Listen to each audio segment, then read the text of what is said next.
Oh, whoops a daisy. Hello, everyone.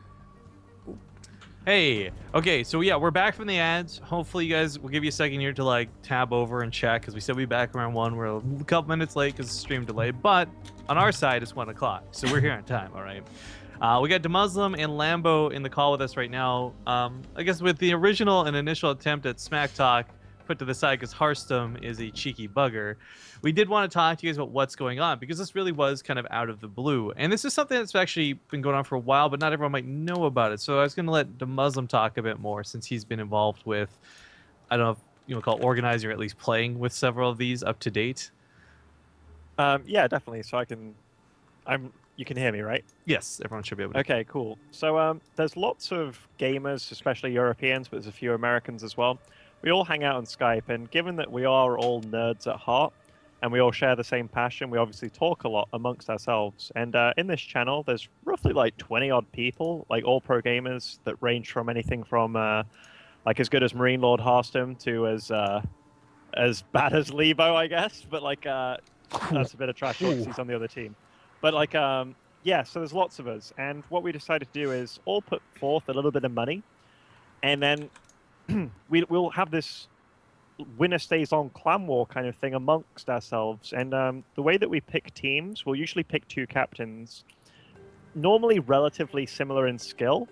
So like one time we totally didn't pay attention to that, so we picked Lambo and me, and that's another bit of trash talk. Oh my god, this is so fun. But like anybody with like anybody with like or rather, yeah, if there's some rivalry or similar skill, like we pick teams. Then today we've got 5 aside. So yeah, the teams are. Is it written on the stream anywhere? Or do you know the team? Yeah. Let's put brackets. Okay, so I think the team captains were Marine Lord and No, True. Uthermal and True. Uthermal and True. So you have one team of Uthermal, Hearthstone, Major, Lambo, and Lebo, Xenocider. Then the other team is True, Marine Lord, Elaser, myself, and Mini. And basically, we all put in $25 each. So there's a grand total pot of like $250. And what we do with that, or what we have done in the past, is whoever wins, you take all the other money from the other team.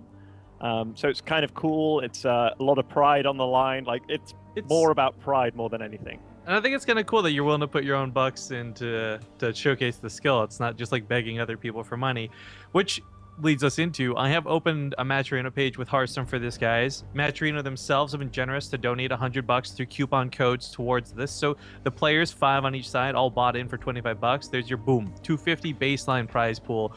Another 100 can be raised if you guys help us. And then a big shout out to Incorruptible Lizard, who's donated $27 already before the shows even began. It says everyone must say cheese. Cheers. So I guess everyone's just gonna smile big, or I don't know what he means by that, but that's he pretty made cool. us say cheese one time before, and we were all on TS and said cheese, and we I couldn't was do there it at for the that. same time. I know, it Hearthstone made you guys redo it like 3 times or whatever, or whoever. Yeah, one of those things. All right, well, Lambo, obviously, on the other team, DeMuslim's done a bit of talking. Do you want anything you want to talk about before we get into it? Doesn't have to be smack talk, can be smack talk. The floor is yours for like 30 seconds. Go. Okay, yeah, I'm just waiting for Karma to kick in right now because the opposing team trash talked us quite a bit already. And we obviously just know that we're the better team, so yeah, we'll just show with our games. Cool. All right, well, the team names are actually quite hilarious too. DeMuslim's team name, at least what Hearthstone tells me, but he's been telling me a lot of misinformation today apparently. Hearthstone's team name, or sorry, DeMuslim's team name is allegedly carried by Chang. Is that correct? No, that's Lambo's team name. Okay, because the other one was. Sorry, you're right. I had the wrong team list there. Theirs is carried by Chang. Yours is thank God we don't have Xenocider. Is that right? Yeah. Like I came back to all of this. Like I didn't know what the team names were, but like this is awesome. That was Marine Lord. Our official team name known as Chang and the Ching Changs. Nice. By the way, Zambria, oh yeah, you've already found NA. We're gonna rehost Galactic Process if you don't mind doing that real quick, so that you can host with a mod, and then we'll invite everybody. DeMuslim and Lambo, guys, good luck to your both of you for your teams. We're gonna go get this stuff set up on our side and try and advertise the heck out of this. Hopefully some fun games, some donations come in, and everyone walks away happy. All right. Thank you, thanks. Rifkin, and thank you for casting. Have fun, everyone. All right, good luck, guys. All right, we want to host with the mod. CG is hosting. Okay. All right, everyone's leaving that lobby then. All right, and for the rest of you guys tuning in, there's a promo code already up. If you haven't seen it, the code is just simply All-Star 5v5. If you type !Matcherino, it'll link you to the page. The nice thing about this promo code is we haven't done a Matcherino tournament in a while, but for those who don't know how it works, the TLDR is it won't cost you a thing, not a single penny. All you got to do is put in $5, or sorry, the promo code, excuse me, and it'll contribute $1 on your behalf as I muck that up. Oh boy. Oh boy? Don't wait. Is True in here? Yeah, they're gonna have. I think everyone's just spectating. So the players playing first, I think, are. I don't know. You'll have to ask them. Actually, I don't remember. Alrighty. It was in that previous lobby.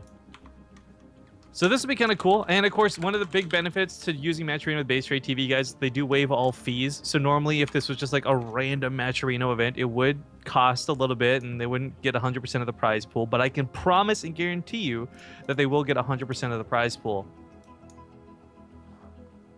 Also, the agreement was made if this is 100% to the winning team, but if they hit like $1,000 or something crazy, unexpected big, they're going to refund the losers their money, but not much more than that. Laser was invited, just didn't. And the thermal was in a lobby, so. Oh, one more thing to confirm. It's all kill, but just best of ones, right? So many people in the lobby. Okay. Okay. So a best of 5. Yeah, best of 5 coming at you. And for those who don't know how what an all kill format is, I mean, hopefully you've seen some variation of a team league at this point, but basically the winner is going to stay on. So for example, it's not going to be like Pro League where you're blindly matching rosters against each other and guessing like, oh, are they going to send out Xenocider second? I better put out this guy first, or, you know, anything like that. Yeah. I got to say though, I mean, Team 2 coming out strong, starting with True. Yeah, Pro League does do all kill formats occasionally, but yeah. It is a good start with True. Xenocider has been looking okay recently, but not back up to, like, I guess the foreign hope that, well, I guess Neeb now has that title, doesn't he? I'll see what he looks like here. It's been like a week since we've cast him. The bottom left on Galactic Process. Oops, still have that old score there. It is the Blue Zerg True. And his opponent in the upper right, playing for the other team. As cool as that is to say, it feels like 2014 all over again. Ladies and gentlemen, it's Xenocider. Yeah. Speaking of 2014, that EG logo, am I right? EG in StarCraft. Right. What? Alright then, just kidding. No, but seriously, Xenocider has been, like, I think officially wiped from their roster online, at least, so... There's questions like, is EG even around? There's like the dissolution / reformation of the Alliance and whatever. But shouts to Matcherino! There you go, just reset for 6 months. Whoop, whoop, whoop. And I guess, oh shoot, we probably don't have a logo. We should put one of their logos up on the screen somewhere, I guess. When you think about it. I don't think I've ever gotten a logo from them. I will go search for one since you are the one streaming. So give me a moment here. Yeah, I don't.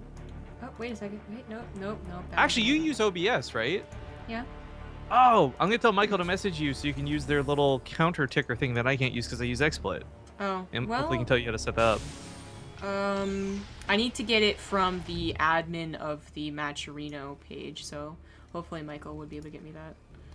Okay, well, we'll get something sorted. Either way, I think it should be perfectly clear at this point that $100 to this sort of weird team show match style thing is coming out of Matcherino, guys. So make sure to give them some love. Get on that website. If we've got at least 1,000 people tuning in, I'm hoping we can get all 100 codes used up. That'd be 10% of the people. So make sure to use the promo code AllStar5v5. Again, you don't have to put your PayPal or your personal information or anything. It creates $1, and that's their way of thanking you for using their website. I also give a big shout out to Maz Grassel. Donated $25 on the page already. It says, these are so much fun. Thanks to the players for setting it up, and thanks to BaseTradeTV for casting. Well, thank you for the compliments. And of course, the other guy, I guess I owe a big cheese to as well, apparently. Yeah, there we go.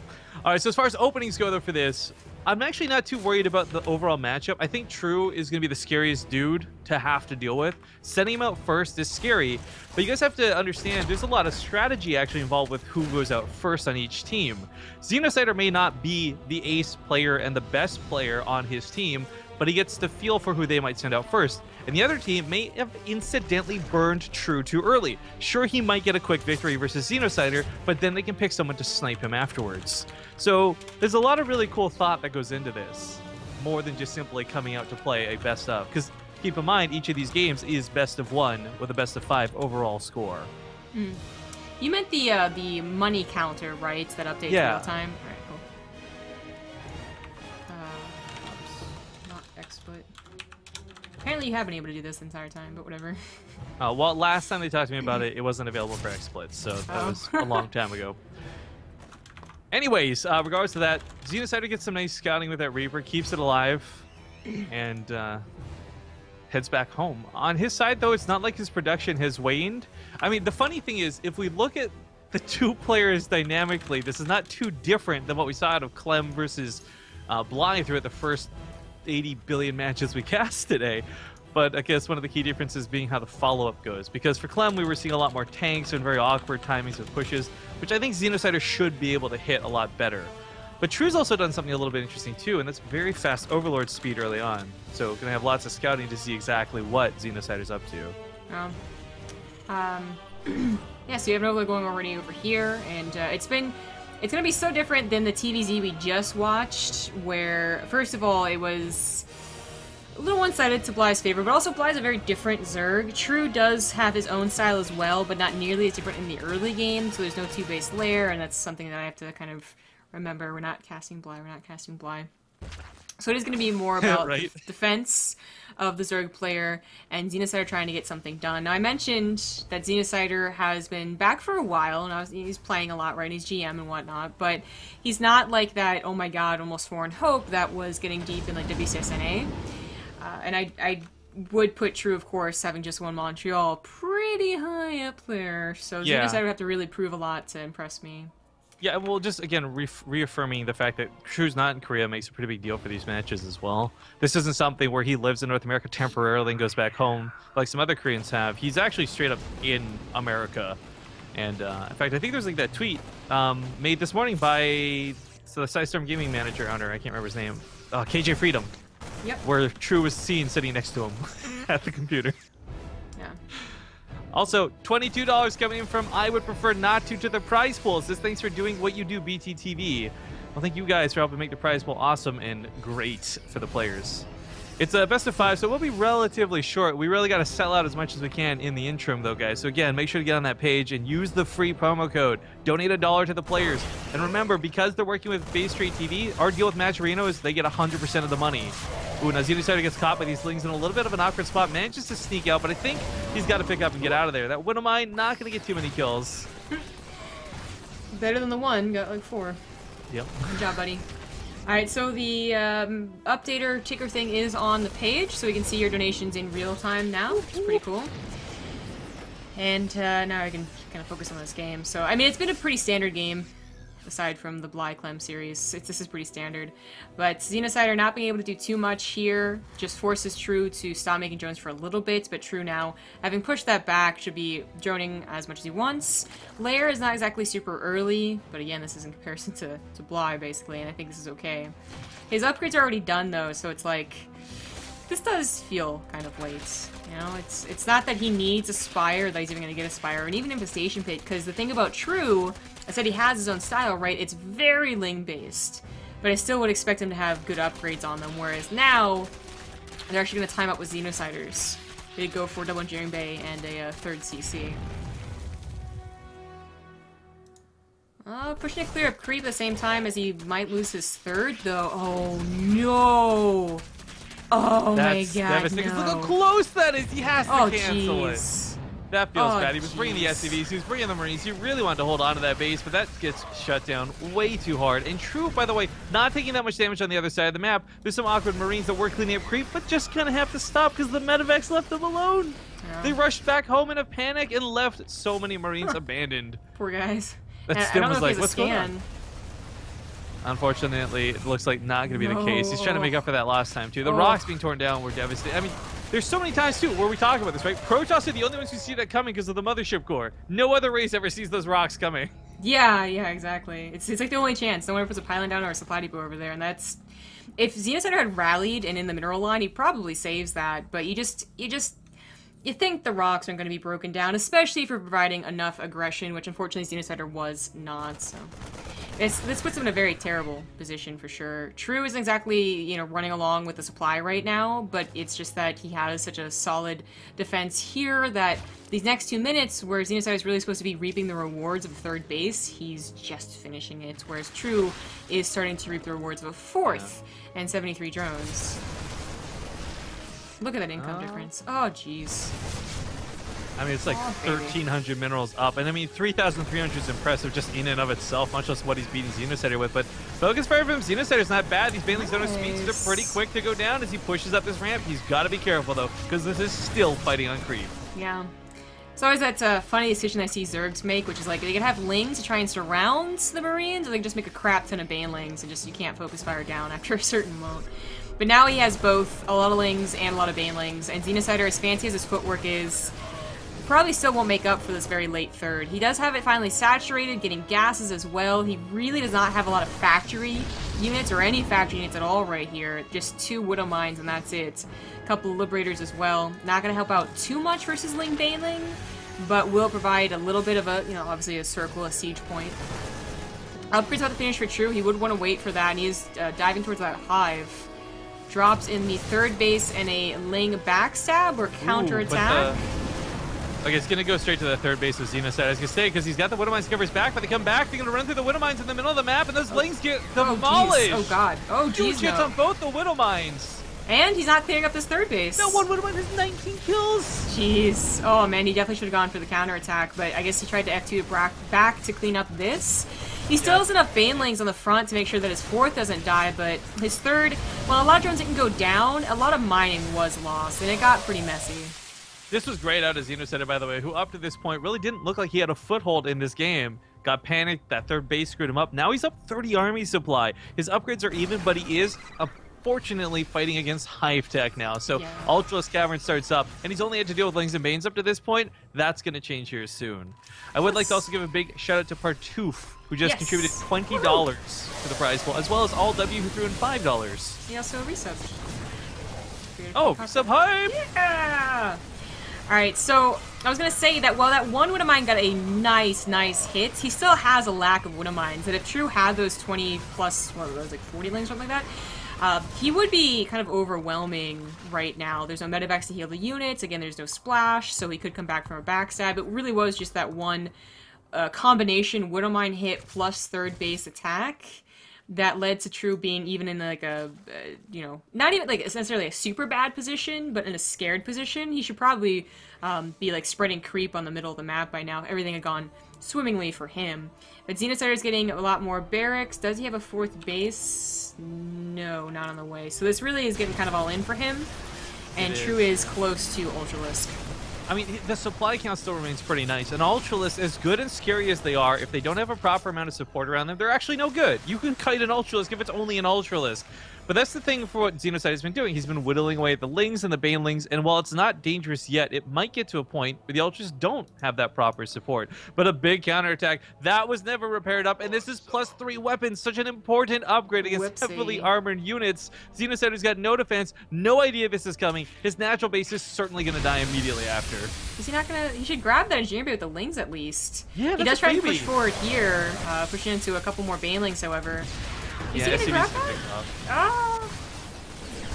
Meanwhile, Widow Mines get great hits on these ramps, but Xenocider, despite having, again, like a 20 supply army lead, can't really push into much. He's still busy trying to defend at home. He gets a drop down here towards that third. Okay, cool. For the 5th time, this base gets cleared out, but The Ultralists are spawning soon, and they're going to have chitinous plating. Oh. Widowmites once again just getting fantastic hits. Some scumbag-friendly fire, but majority of the Lings get removed from the equation. Yeah, and True is down to 50 drones. Like, as you're talking about, that support for the Ultras is important, and there's only going to be 4 of them.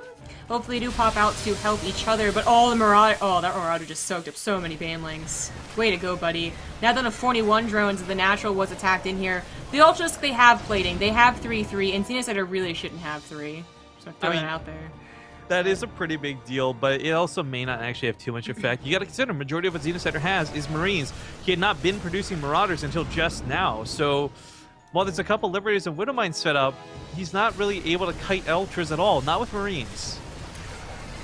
These lanes are pretty damn well upgraded, but They are. still need to support a Baneling. Oh! Xenocider has to pick up at the last second. I think he could have focused his energy. He was really trying hard, yeah, but he did kill a base from True and got a lot of workers killed. I mean, True's down to 40 drones through this. True is straight up losing. I don't think Xenocider realized he rallied into his main quite yet. It's probably like, where's my supply? Maybe, or maybe it's on purpose because he's worried about the counterattacks that have been consistently going up. I don't know, but baits into this with that medevac pickup. Oh, look at that Overlord drop. That's pretty cool. As always, True and Symbol, I guess, showcasing Yes. Queen usage. Symbol was the #1 person we saw using that really cool effect, but unfortunately he does have to give up his ground, and this was a really nice position for Xenocider to have held for the last, I want to say, like 7.5 minutes. Yeah. True's going to replant his bases. He's going to try and get some drones out, I'd imagine, because right now still sitting on 39, not quite going to cut it. So dangerous. Just 4 Ultras alone is something that Bio could take on. Yeah, it goes down to that not having support. Once again, Marauder's going to be trying to kite them down. Widowmine's going to burrow. Liberators will try and set up. Oh, this is I mean, look at this. Oh, God. Ultras are actually getting... Oh, transfused. Never mind out of True at the last second, but are the matter. transfuses going to be enough?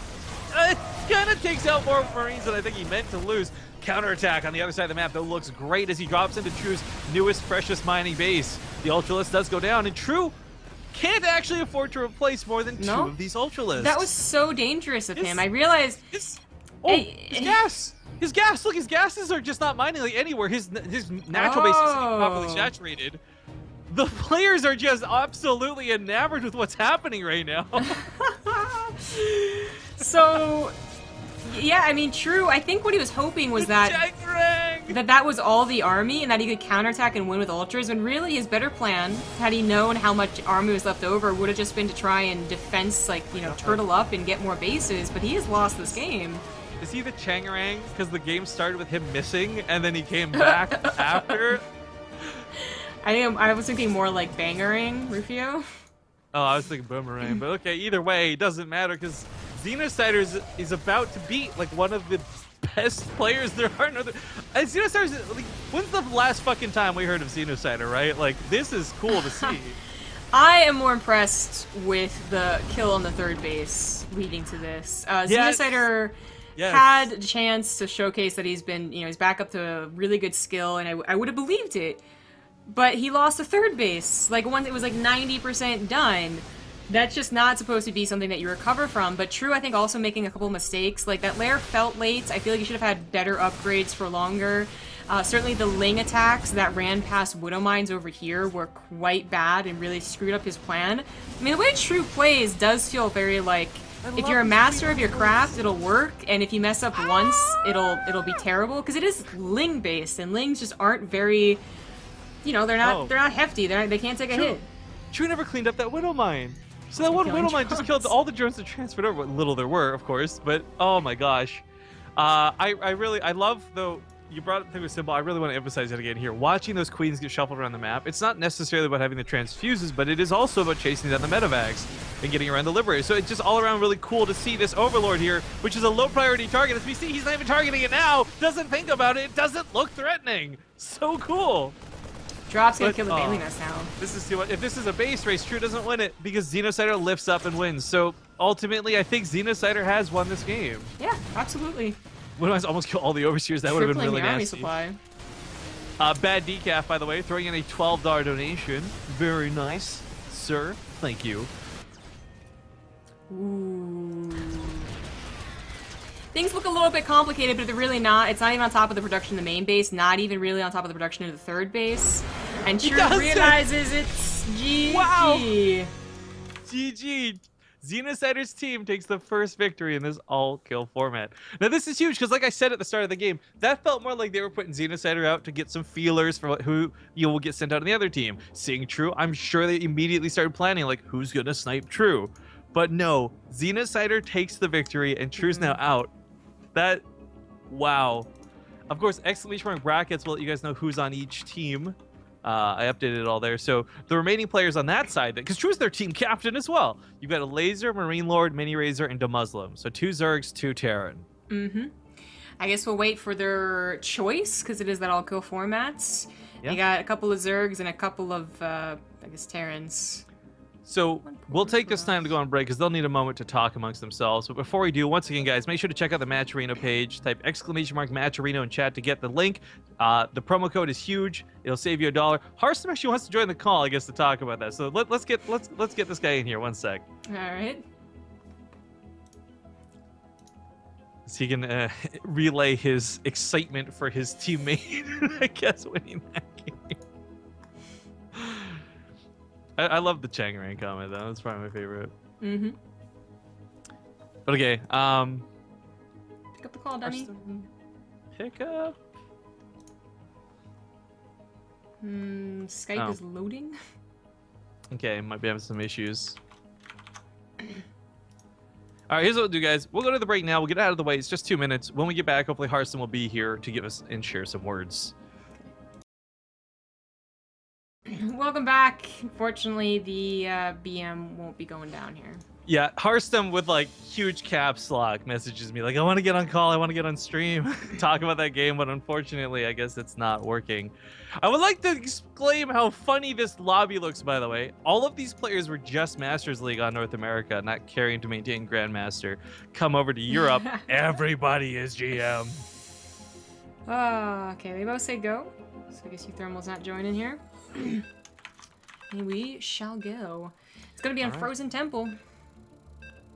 Good start for, of course, Xenocider's team. Lipo Changarang, everyone's chanting in chat. Yeah, I love it. Or some even joining in. I just tweeted like, Xeno's back, baby.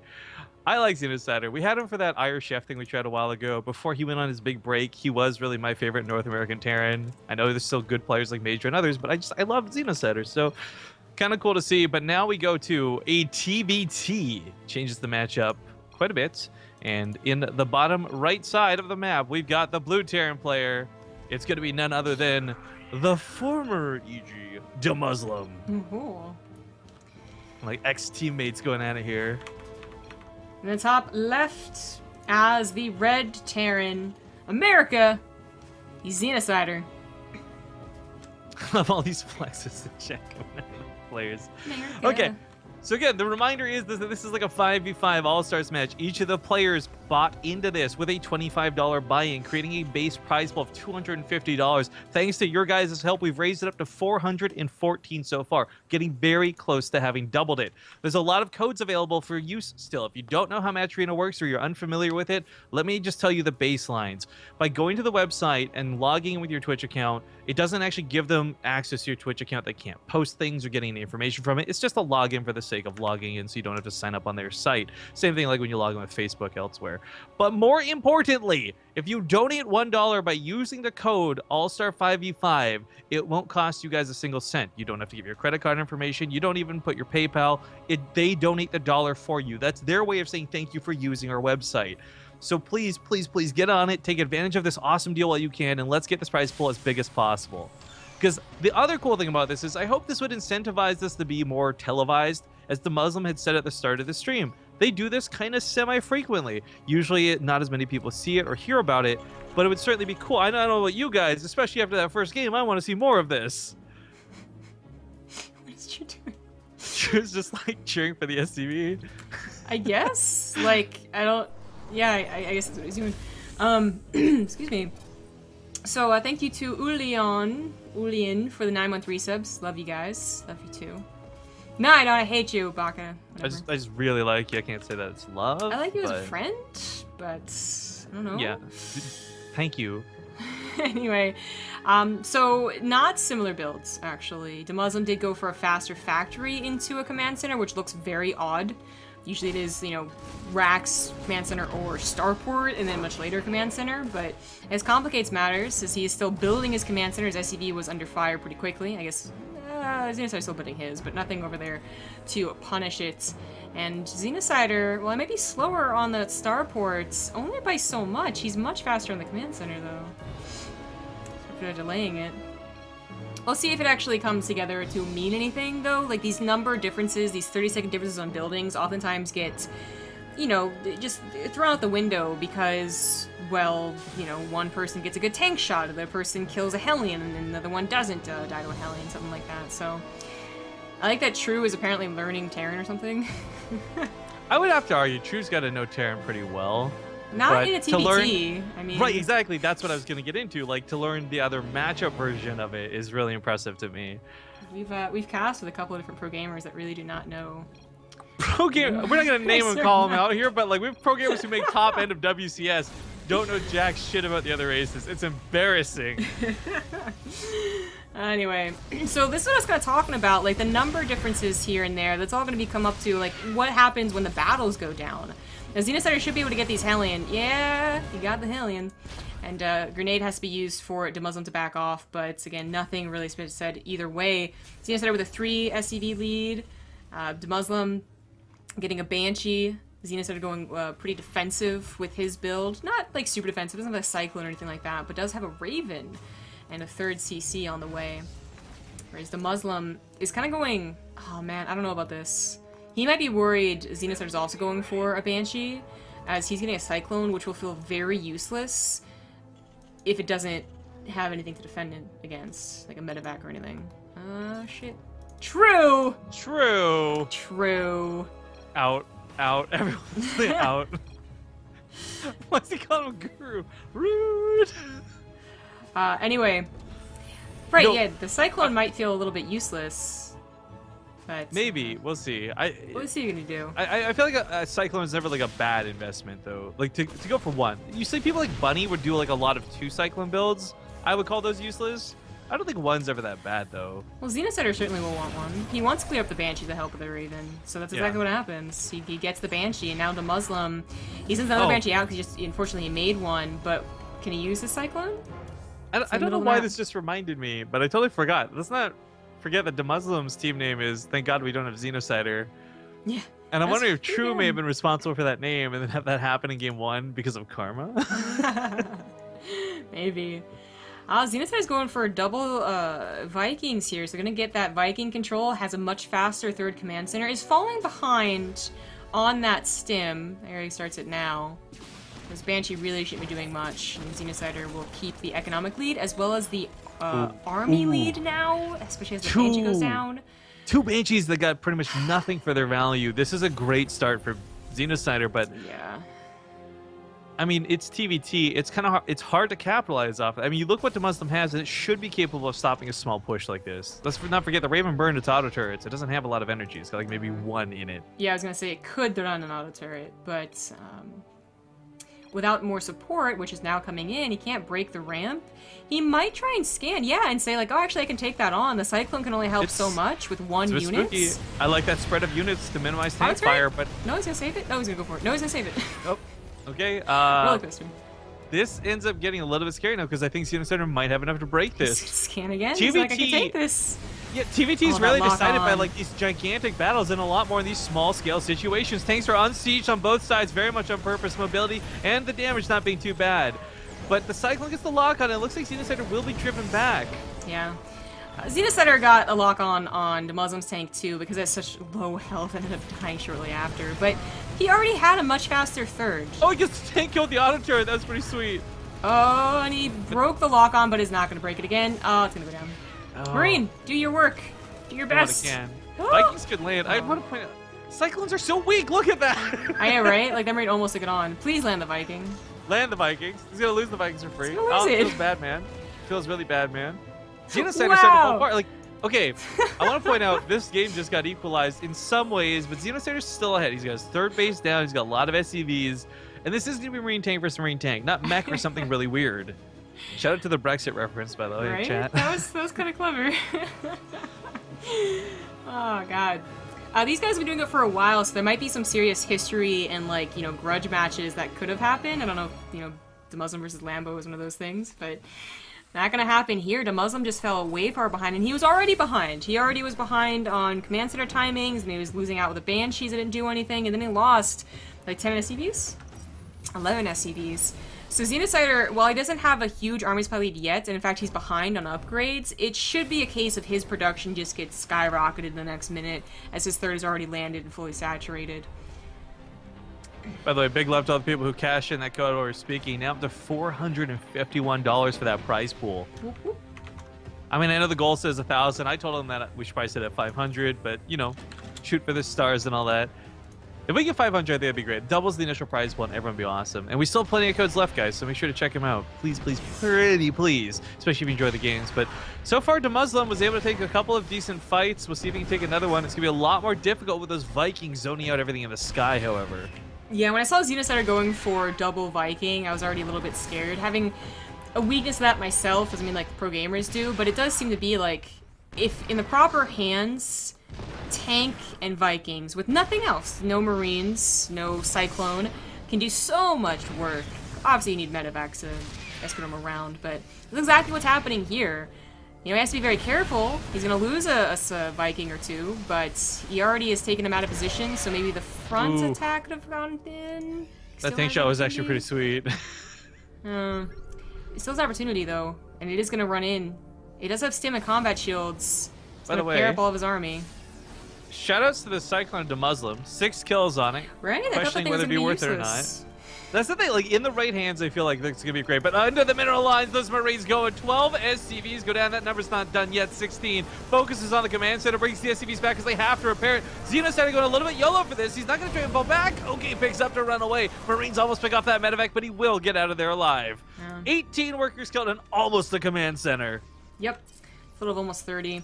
Upgrades are still pretty even. In fact, a little bit ahead for the Muslim, who also has that +1 vehicle weapons on the way. He has to really play a long game, though, to recover 40 supply.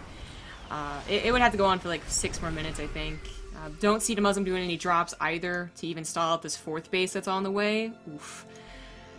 And he will slowly just get pushed back. Once the reinforcements come in, as Xenocider has gotten that big burst of production, he could be broken if he's not careful.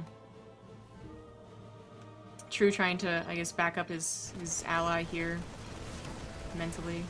But So while this goes on, I guess this is a fairly important point to address. Oh, big attack in the front catches the Muslim off guard. The tanks go down. They should have held that line, but they didn't. And Changarang gets chanted in chat once again by Harstom.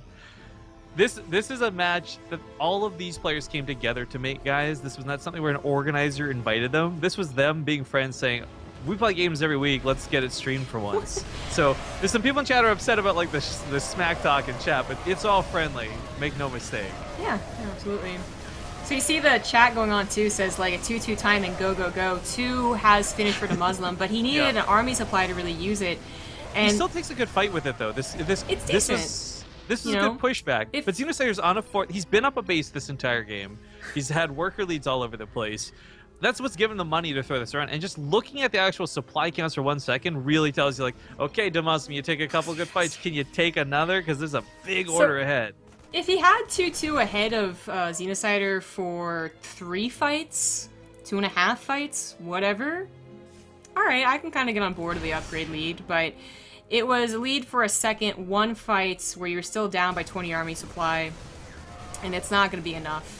You also need like sick tank positioning and something along with that to really break it. So at this point, they are just, I think, being a little desperate, hoping that the Muslim can bring it back somehow. But he needs a serious doom drop. He needs Marines running into his tanks, which he doesn't even have that many of. 4 to 6, and Xenocider's producing 2 at a time.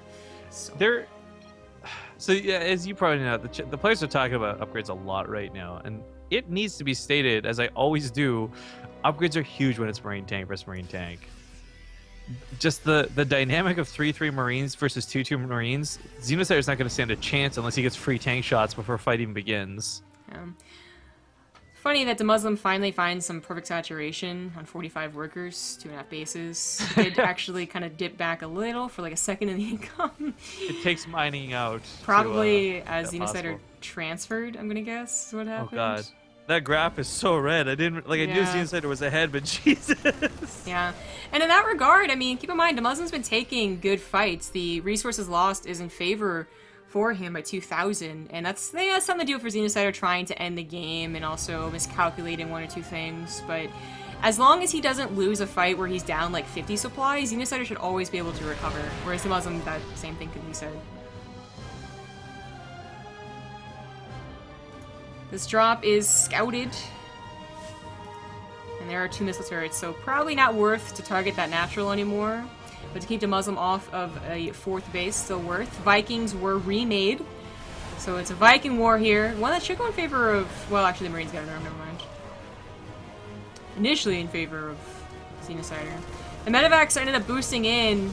Got a couple SCVs and a missile turret. I mean, yeah, with all the turrets there, I don't think the Muslim really thought he'd have to worry about any problems, but as we saw, problems were had. Tanks are down first, and it's all about who gets that first shot when it comes to tank versus tank wars. But there's very few medevacs here for Xenocider, so his ability to shuffle, much less heal his army, is certainly alarming. I actually don't think he should be pushing into this. In fact, especially with losing the Viking control, he's going to have a real bad time. I like this second force marching down the middle, though. If the Muslims focus to this left side and Xenocider catches them off guard to the top, that'll be huge. The 1 Marine Scouts. Yeah, that's nice. I like the Liberators. That's sometimes the way to do things, to break an opponent. 3-3 is done for Muslim, but not for Xenocider, and he needs to save his medevacs. But he's going to extend... Look at those awkward Marines. He didn't know where to go. He started going towards the 3rd, then went towards the natural, then backed off entirely, and now Xenocider's just going to try and take whatever trade he can get. Tank shots are nice, but the tank's getting focused down. He wraps around from the side, but 3-3's in the favor of Muslim. No medevacs for Xenocider, and his army disappears. But Xenocider's only down by 20 army supply, and he's about to have 3-3. He has a 5th base now for a Mule Hammer. Yeah, and Muslim has actually, I didn't even realize, gotten hit in tank upgrades as well. Gonna have 2-0, in fact. Oh, yeah, I forgot about that. I didn't even realize he got 2. That is pretty important, as he did just cut Xenocider's tank count down to an equal size, when really it was supposed to be double, in fact. And Xenocider is still at risk of losing this game. If the Muslim can get on top of his production, then that would be it. But instead, he's not able to break this tank line. Maybe if he had dropped on the tanks or gotten the Vikings on the tanks, but did not work out. GG. The Muslims really made a game out of it. But Xenocider now, 2-0. Jokes being made, like, will Xenocider all kill? Like, maybe. What the hell's going on with this kid? The rest of his team lineup is, in no disrespect to Xenocider, way better than him. This is going to be so scary for the other team. Yeah. Now the other team has to decide on who could be their last player. By the way, confirming now, all the promo codes have been used up, so you guys fucking destroyed the Majorino page. Good job. Good job. So we're at $457 raised out of the prize pool, and at this point, the only way to get that higher is with real dollars, but only feel so inclined if you're enjoying the match. Remember, the winning team is going to get 100% of that prize pool. There's no second place prize. So we're going to get a small commercial break rolling. I'm going to run to the bathroom. We'll see you guys for game number 3 when we return. Welcome back. We're going into King Sejong Station. It's going to be Marine Lord versus Xenocider. Just need to get them to actually join the lobby. Yeah. So also, I kind of forgot about this, but Xenocider is playing off server, right? Like, this is actually him playing on Europe, so that makes that a little more impressive. But it's going to be different with another TVT amazing Super Saiyan coming out now, with Marine Lord being sent out to try and stop the Changarang. First he says, if I lose to him, I'm going to kill myself, and then he says, if I do poorly, it's because I'm sick, but I'll still win. And I was trying to get these guys hyped up by telling them about the prize pool, but they all simultaneously pretty much said, like, you think we give a fuck about the prize pool? This fucking Xenocider kid's killing our team. Aw, America. Too good. All right, well, speaking of America, ladies and gentlemen, spawning in the bottom right corner of the map. He's blue, he's Terran, he's the one and only Changarang. Ladies and gentlemen, Xenocider. In top left, as the Red Terran, he is Marine Lord. Apparently he's gonna kill himself if he doesn't win. Drastic measures. And the rest of them gonna blame True for picking up putting him on the losing team.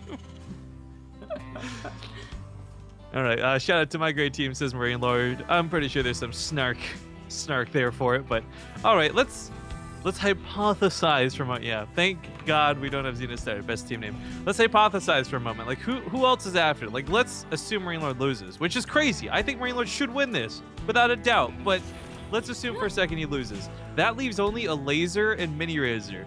2 Zerg players on the team.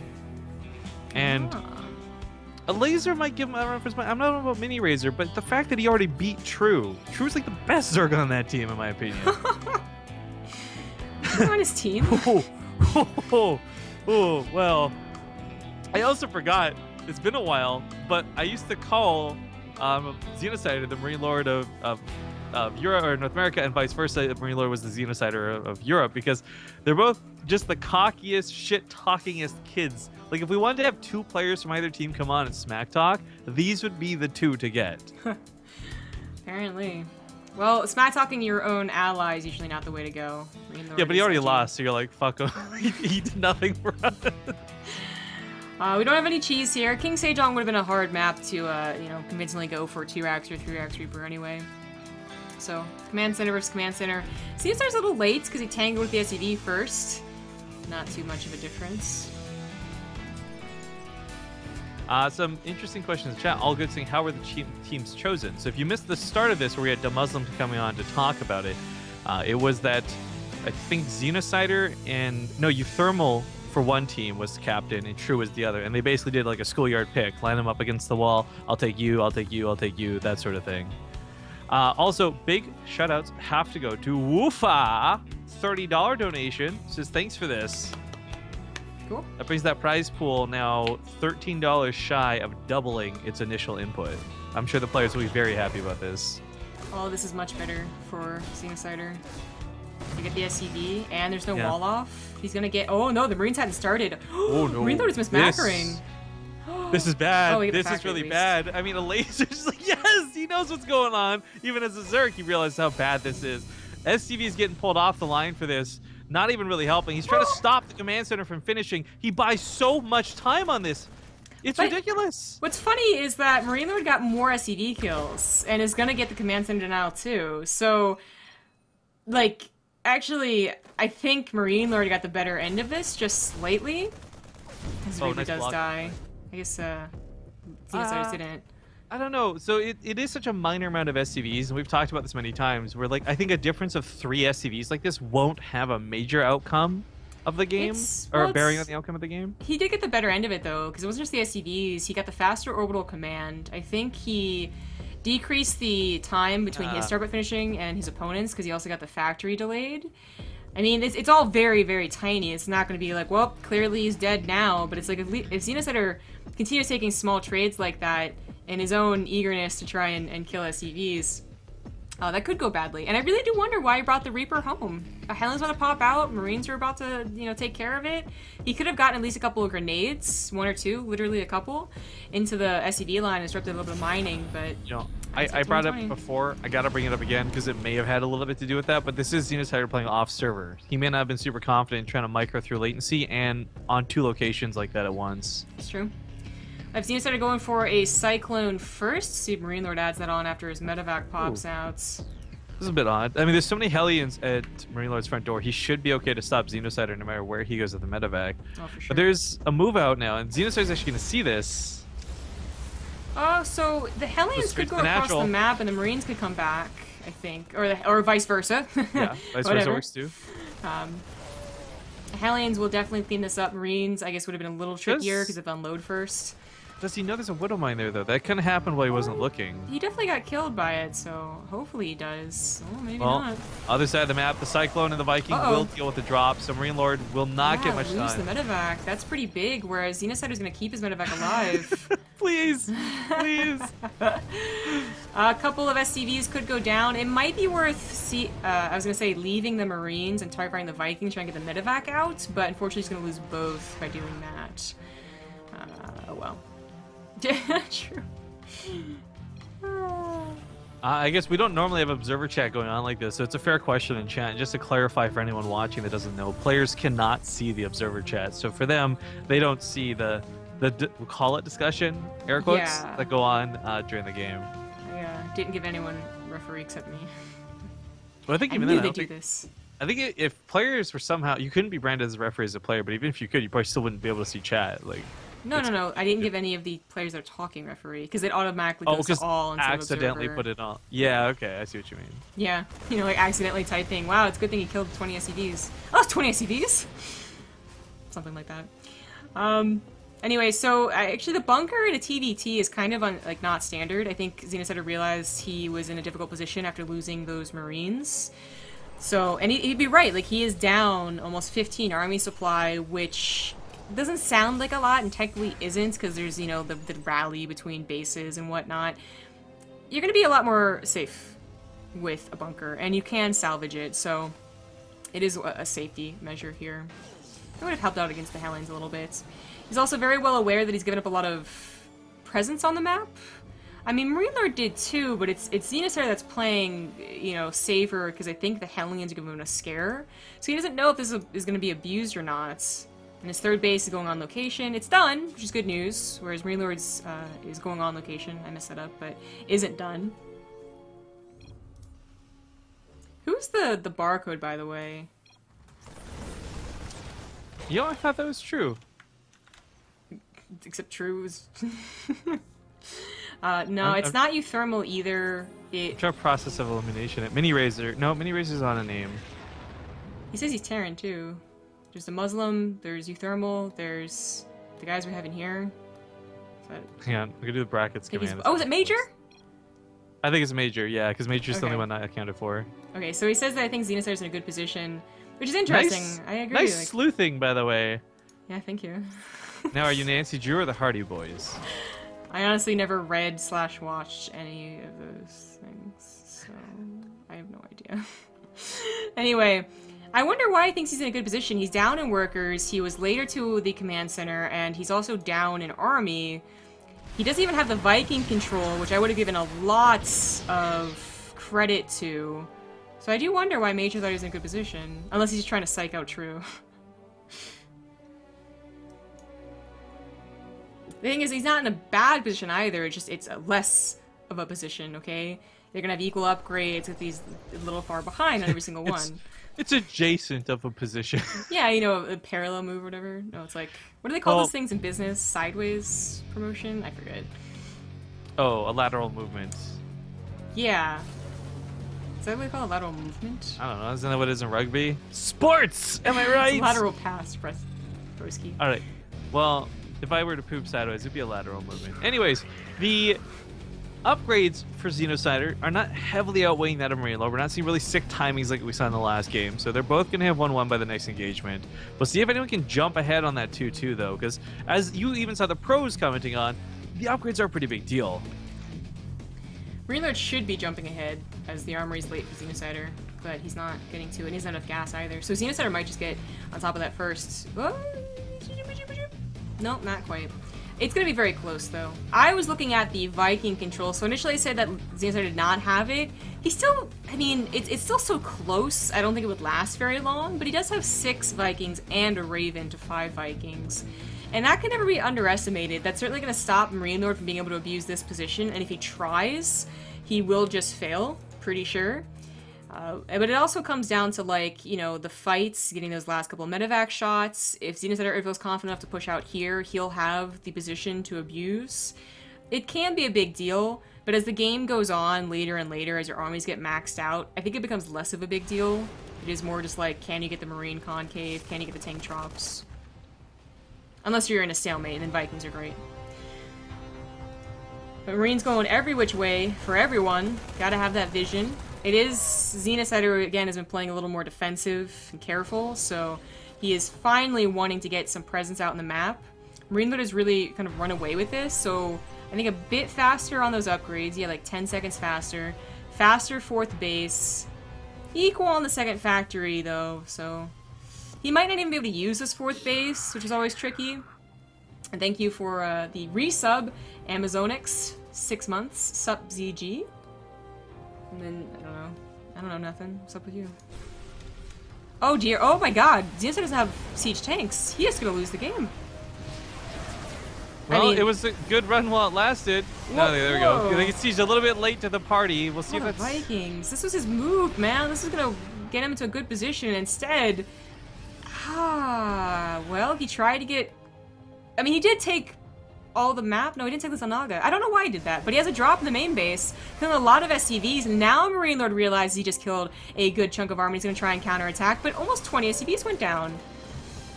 It's still going. 20 exactly. Okay, well, damage is good. Can he take on this army, though? I don't think so. Not 4 tanks.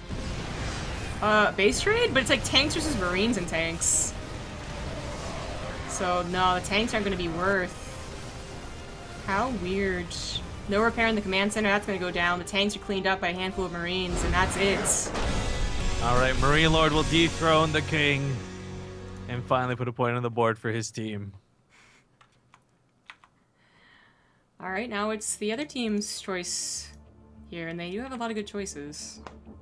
Yeah, while we're waiting, by the way, Shardin112 just donated $13. Says great games and awesome smack talk. That evenly rounds out the prize pool of $500. So I would round of applause to you, but it hurts to clap for me, unfortunately. So just thank you on behalf of the players. I'm sure they'll be happy. That is going to put us in a small break, though. As Sungrove said, we'll find out who's coming up next for team carried by Chang. We'll see you guys soon. So, no updates quite yet. I know the map. It's Gettysburg, but I don't know who he was vetoing with this whole time, so I don't know who's coming out next player-wise. It's good to know when I make the lobby who to put in the player slot and stuff, you know? I don't know. So many people. Oh, shit. Oh, Harstum. Harstum stepping up to the plate. Ah, okay. So Getty was the veto. Oh, it wasn't the map. Okay. Now we're waiting on the map. Thanks, players. Thanks for making it clear and obvious for us, you douchebags. All right. So, by the way, some people are still confused on format. Just gonna update that as best I can here. So, it's a 5v5 all kill match. Technically, this could go like 9 games deep, depending on how back and forth it is. Alternatively, it could also end very abruptly if, say, Marine Lord just kills the rest of Xenocider's team here, like not line them up and knock them down. Kind of forgot it was a first of 4. Yeah. Frost. But the All-Stars match is pretty fun. It's some good games, and I hope you guys are enjoying them as much as we are. I love that we blew through the match arena codes, though, in, like, barely an hour. That felt great. That was awesome to see. So good job to all the viewers who helped make this great. Also means we don't have to really worry about the prize pool because it's safe to say that we've got them to a nice amount. But, of course, if you guys do want to guarantee some money to the player... Oh, like that. If you do want to guarantee some money to the players, keep in mind that the winning team is going to get 100% of the prize pool. Actually, Das on station. We tricked you twice. Nah. Cool. Fucking Christ. All right. Now let's get everyone in here. An invite all to lobby for game chats or clan chats might be a useful tool. I can also see people fucking it up badly, though. But yeah, getting invited every so often to a random ass game. Yeah. That would actually get super annoying. Person versus... Marine person Lord. that's not in here. That's who. The Muslim isn't checking it out anymore? He got sad at the smack talk from his teammate. He's like, fuck that guy. Ooh. Do me a favor, guys. Well, Matcherino might be done for now, and we do hope you guys will contribute some more to the players. Do me a favor and hit us up on Twitter. Retweet the tweet I just put in chat about what's going on. And also, consider giving me a follow, gosh dang it. I'm so close to 5 digits. 9994 followers right now. And I know some of those are fake, and I don't even give a fuck, because I'm just focused on the 10K that I'm very close to. So if any of you guys aren't already following me on Twitter, I would super duper appreciate if you could give Riff_Kings a follow. Some amazing advice coming out from True here. Don't take third. I mean, that's actually got some legitimacy to it. It's Dawson Station after all, but I think it's more so about the versus Protoss aspect. All right, well, as we get into the game, spawning in the, I guess, middle left upper side, it's going to be the red Terran player, Marine Lord. The bottom right as the blue Protoss, he's Hearthstone. And to remind you guys, Hearthstone, first off, type exclamation mark brackets in chat. You'll get a full list of who the teams are. Hearthstone is playing on Mini Razors, or nope, wrong, on Xenocider's team. Sorry, I was reading and talking. And Marine Lord is playing on team, thank God we don't have Xenocider. It's a first to what is the best of? I don't think it's best of. I think it's just like first to get all the kills, right? All kill format. I mean, usually all kill format is though there's 5 players, so it's a best of 5. So the first to 3 would be the winner. I mean, that's what I've been putting on the scoreboard. About something. It's first to kill the other team, not a set best of blank, right? What? What's go away, True? So you have to get 5 points. Yeah. Okay. I think I had said best of 5 when I didn't know what it was at the start of this, so that might be my bad. Really, it's a best of 9? I mean, technically, I guess. Sure. True really wants to restart. He doesn't have faith in his team, man. Okay, so this is a map we've actually seen a lot of Tempest abuse on. That might be getting a little ahead of ourselves and getting way too late into the game, but I gotta say, like, it's looked scary and it's looked dangerous, and it's only worked about half the time we've seen it, but it's still just scary to know that Protoss can abuse the map. Yes, that Tempest thing is quite scary, but you still have to worry about the mid-game versus Terran. Short distances, medevacs can get every which way. If they do a tank push, you better hope you did not take a third, so, you know, choose advice. And it doesn't automatically get to that late game so easily. So for Hearthstone, having chosen this map, he did showcase the Tempest stuff. That might be his plan entirely. Maybe he'll mix things up. First he has to pause. Is he doing this just to spite True? I would almost hope so. I want to clarify something too, because there might be some concern about this in the audience. These guys, again, they're all friends. They play each other. They played with each other. I sincerely do not believe, like in my heart of hearts, that there be any cheating going on. So if anyone's concerned, like, oh, Hearthstone's pausing the game because he's messaging one of the observers to see what the other guy's doing, I'm going to tell you no and fuck off, because that just doesn't happen. Oh, referee has to unpause. That's right.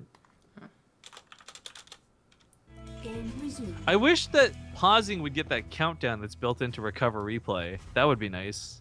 Everyone wishes that to be everywhere. They want it to be in the... You load the game and then it happens, you know? It's never gonna happen. It's never gonna work. Need that Brood War intro, man. That was always cool. Pro League. Oh, what the hell? It is apparently crazy rainy outside. Well, it's crazy hot here. There's a time between 4:30 and 6, basically, where the sun is just right into my window, and it definitely gets, like, 88 degrees in my room. I actually have the fan on, shorts, and I want to not be wearing any clothes.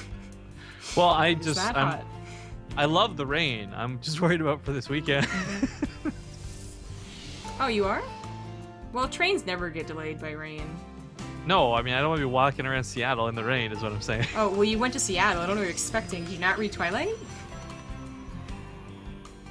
The pages were all wet. I couldn't get them to come apart. Okay, it wasn't that good of a book. Don't get that excited. You're thinking of the Twilight fan fiction, 50 Shades of Grey?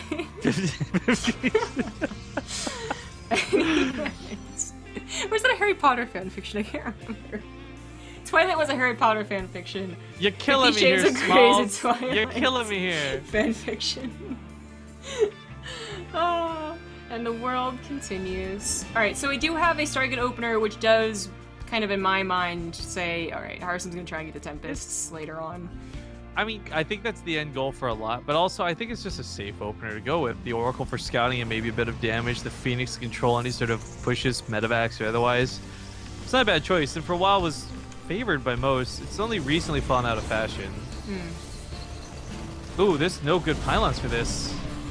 That's a problem. You no good pylons. You sons of guns. Oh. Yeah. It's too bad about the Widow Mine. Could have been in a slightly better position. At least force the energy off the Oracle, or maybe got a shot.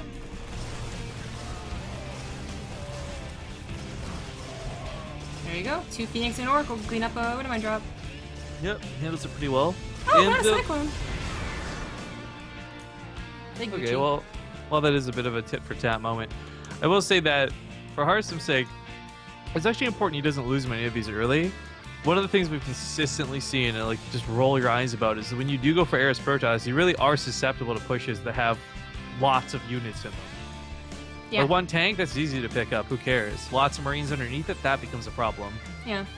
But he knows that the production of Marines is not going to be very high initially. In fact, 2 barracks only just now coming down.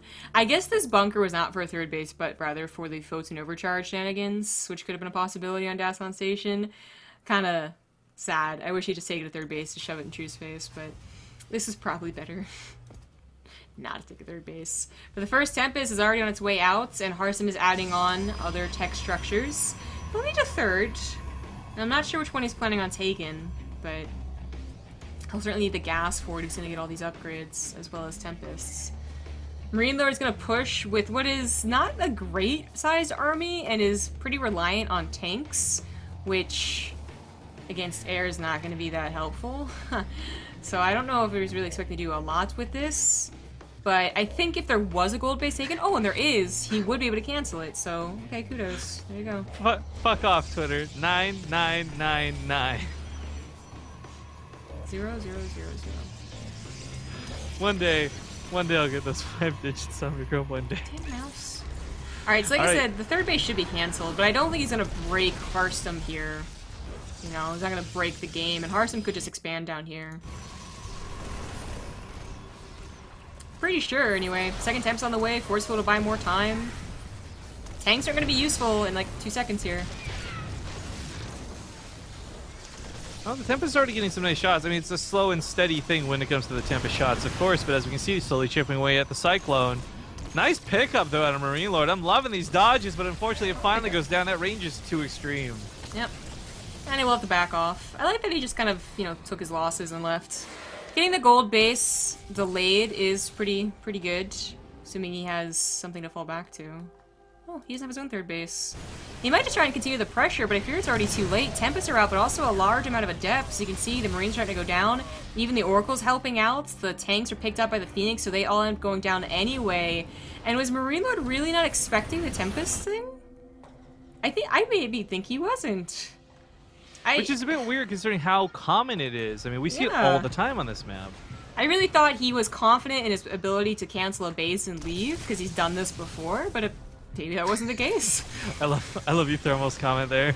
Yeah, Tempest pretty good. Actually, wasn't you, Thermal, the one who had that really awesome Widow Mine in the middle of the map and, like, really screwed this up when someone tried to do it to him? Yeah, he is. Pretty sure. But, okay, maybe he did know, because he has 2nd starport. I don't know when he built that. Well, either way, I think Harsum's the one that's being a little over-aggressive now.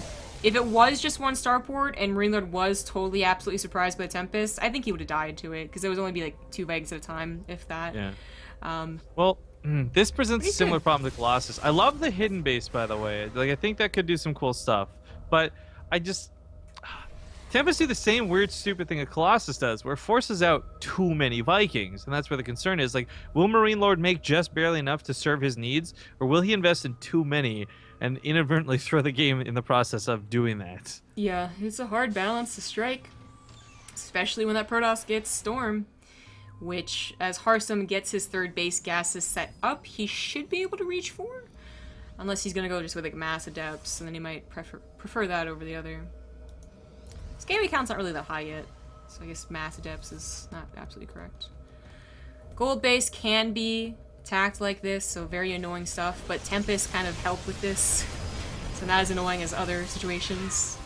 Yeah, he's actually chosen not to break down the rocks. Both of them are only just so you know. I think it's something that didn't occur to them, but my concern is Marine Lord has Hearthstone chase out here. Hearthstone may at some point accidentally find that upper right base that Marine Lord's kind of banking on getting away with.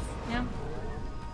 Revelation on the army sees a bit, and I think he saw the lack of a third base of the gold, so he should be wondering soon where it is. This isn't quite an all-in looking force here. A lot of Vikings, but he knows the Tempests aren't there, so basically worthless supply. Go away. I guess they could take on the Oracles. The Widowmine, or the Medivacs, I don't know where Widowmines came from, the Medivacs are able to escape the Tempests. Phoenix won't do very much to help that, and Hearthstone still doesn't know about the top right base. By the way, it's kind of cool. Side note, I didn't realize each player on each team is going to get $100 for winning this. Oh, dear. Ah, there we go. Revealed. Yeah, that will be... okay, depending on how Hearthstone does this, because he can't send his Tempest up there. Yeah, he should just send a couple of Adepts. Alright. I was gonna say, if Marine Lord had a bunker there as well, he might be able to hold it. And if the Tempest had gone up there, then that's just a reason for him to do this. But Hearthstone is still out of position, even if he doesn't send all of his units to the top right. They're at the third base, and he'll lose a Robo. He'll lose a Mothership Core. He'll probably lose a Tempest or a Stargates. Not the Nexus. Stalker's going down now. Tempests are all here. And that is cleaned up. The Adepts are going to take care of this base, and, well, unfortunately, Marine just has to send it back over here. Ooh, these Adepts do have +1 Resonating Glaive, so they take the fight. And they do win it. Vikings are waiting, but... dangerous. He's gonna try and look for it. I mean, the sentries are all gone, there's not many Stalkers. He's gonna try and take on the Tempests. I don't know if it's really worth it, though. Blink is done. Yeah, and it cost him a lot of Vikings on the way out, too. That's not happy for him. Top right got cleared out, by the way, so... not really a problem for him anymore. The problem for Marine Lord, of course, is he has to pull that back. Oh, Liberator was doing its thing. But a fourth base is not looking so great. Marine Lord did take this base with his main command center. And, of course, has been denied this one, so has to find some location. You know, the concern about this, though, is it's not like when you normally transfer over. He really needs gas because of what he was trying to transfer into with all those Vikings. You'd think so, but he's banking 500. Well, it's more like banking at the moment. Well, he just isn't producing from the starports because he doesn't have minerals. But like 3 Medivacs isn't enough to cover all these Marines, the Vikings as well. I agree, but he's got both problems. He can't afford to get the gases because he doesn't have any minerals, and he can't afford any of the important units because he doesn't have either one. Or the minerals. I do like this idea of trying to get around Hearthstone, though. His army, albeit good and strong, very slow and slow to respond, he can't get around with the Tempest properly. So, trying to give chase now, he will unfortunately get chased into the Tempest Fire. True's not looking too happy. Oh, Tempest might be given for free. No, it's okay. Yeah, the base did not die, although almost 20 probes did. That still puts Hearthstone in a decent position. The base is back up here, and he is trying to get minerals, so he can go back into the production on a starport and maybe get the gases as he'll need them. An Adept harass to the top right once again, just sending Marine Lord down, down, down, and he just can't afford anything with minerals. No Storm means that these Vikings can tangle with the Tempest. That's kind of a big deal. There's nothing to zone the back, but the Tempest as well. Well, that's the thing. The bio doesn't have anything to support it. There's no Medivacs healing it. Every stim kills him more and more, and Hearthstone, by simply not committing to engaging, is killing Marine Lord. Yeah, exactly. He can just focus on the ground army now and say to hell with your Vikings. Yeah, the Archons coming in are going to be massive. The Guardian Shields are reducing a ton of damage. There's nothing left on the ground for Marine Lord, and Hearthstone's team will take another victory. All right, that's going to be a 3-1 lead for them. I do actually feel pretty good about the Zergs remaining, though, to take on Hearthstone. I think a Laser especially would be a strong candidate to come out next. But they're running out of players on the team, and there's not that much left. Nope, first to 5. We're going to go to a quick break, so we wait for the map and the player. See you guys soon. Welcome back. Still do not have the map or the player. They've gotten slow for game 3. Yeah. And it was actually during that 2-minute break, the wind of energy left me. Really? I mean, I'm Tried still for going to quite some finish the time. cast, but I was like super hyped moments ago, and it's just like, whew. I accidentally exhaled it all. Okay, it's New Gettysburg. Okay. You keep on And changing the maps. Laser versus Hearthstone. This is combination dangerous and interesting because this does leave many in their back pocket to be their last player. But Hearthstone's the one guy I think many could really take on. Euthermal's gonna be too good at the aggressive pushes. I think Major's too much of a wild card to predict. And I'm trying to remember. Euthermal? No, who's the other person on that team? I can't remember. That doesn't. The point still stands though that I think it's dangerously Mini Razor last for a lot of different reasons. But they're going with a laser. They're putting their hopes on him and Mini Razor at this point to keep them alive. Right. What? No, I put Hearthstone up there. I didn't accept the lobby invite. Bastard. By the way, every player paid in 25 USD for this, except for Major, who sent 24. So if they win, I hope they give him like $1 less. Did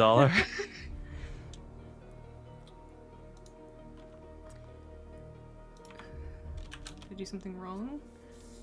Sure, you're confusing me. Mini laser? I mean, I guess that's what the Asianized version of that name would be. Asianized. Why? Mini laser? He's just Because R's and combining L's. Mini laser? Mini Razor become Mini Laser. Ah, okay, I see you're going with that. But also, I see if they're combining names, that could also make sense. But you didn't spell it like that. I think that's what he was trying to do though, was combine it. Pretty sure. Oh, maybe you're right. he's confused. It's confusing me. Maybe they're talking about sending Mini Razor out first, and then they change their minds. I don't know. All right, now we're all ready. Hearthstone's taking a while to get in here. New Gettysburg PVZ. Not quite the last game here, but getting close to it for Hearthstone's team.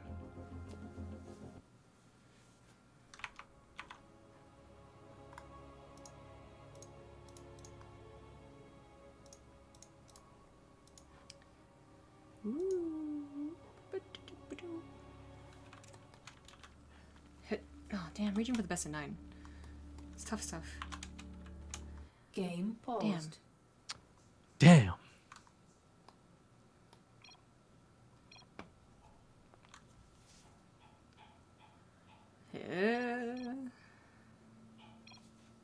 Damn. Alright, well that's gonna extend this. Yeah, we've of course been casting all day, guys. So we're starting to feel the burn here towards the end of it. It's so hot! Ah! Don't you have air conditioning in your house, though? Air conditioning's always been funky. I don't know. It's always so cold downstairs, and then sometimes really cold in my room if it's winter, really hot in my room if it's summer. I don't know. We actually even You're upgraded like a Katy it. Perry song right now. You're hot and you're cold. I don't know. We Yeah, upgraded. when you're So out, when I out was in high no school, doubt. during the summer the AC broke, and no, that was actually later.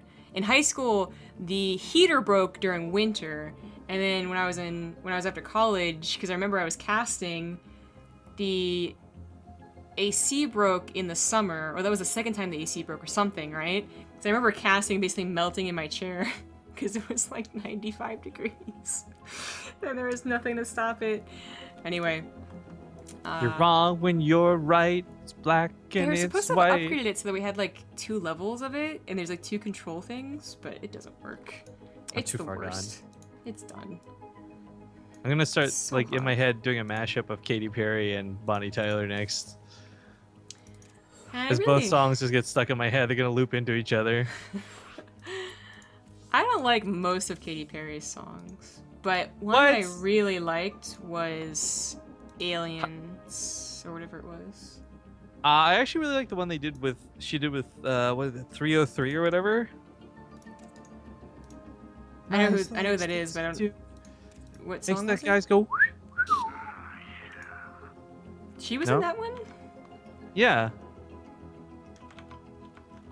Because I remember they can't- also did the combo, whatever it's called, with Kesha. Starstruck, it's called. Oh, okay. Well, okay, that might have been good. I don't remember. But one of her, like, the ones that just, like, it came on the air for, like, a month and then left really quickly is the one, it's about aliens.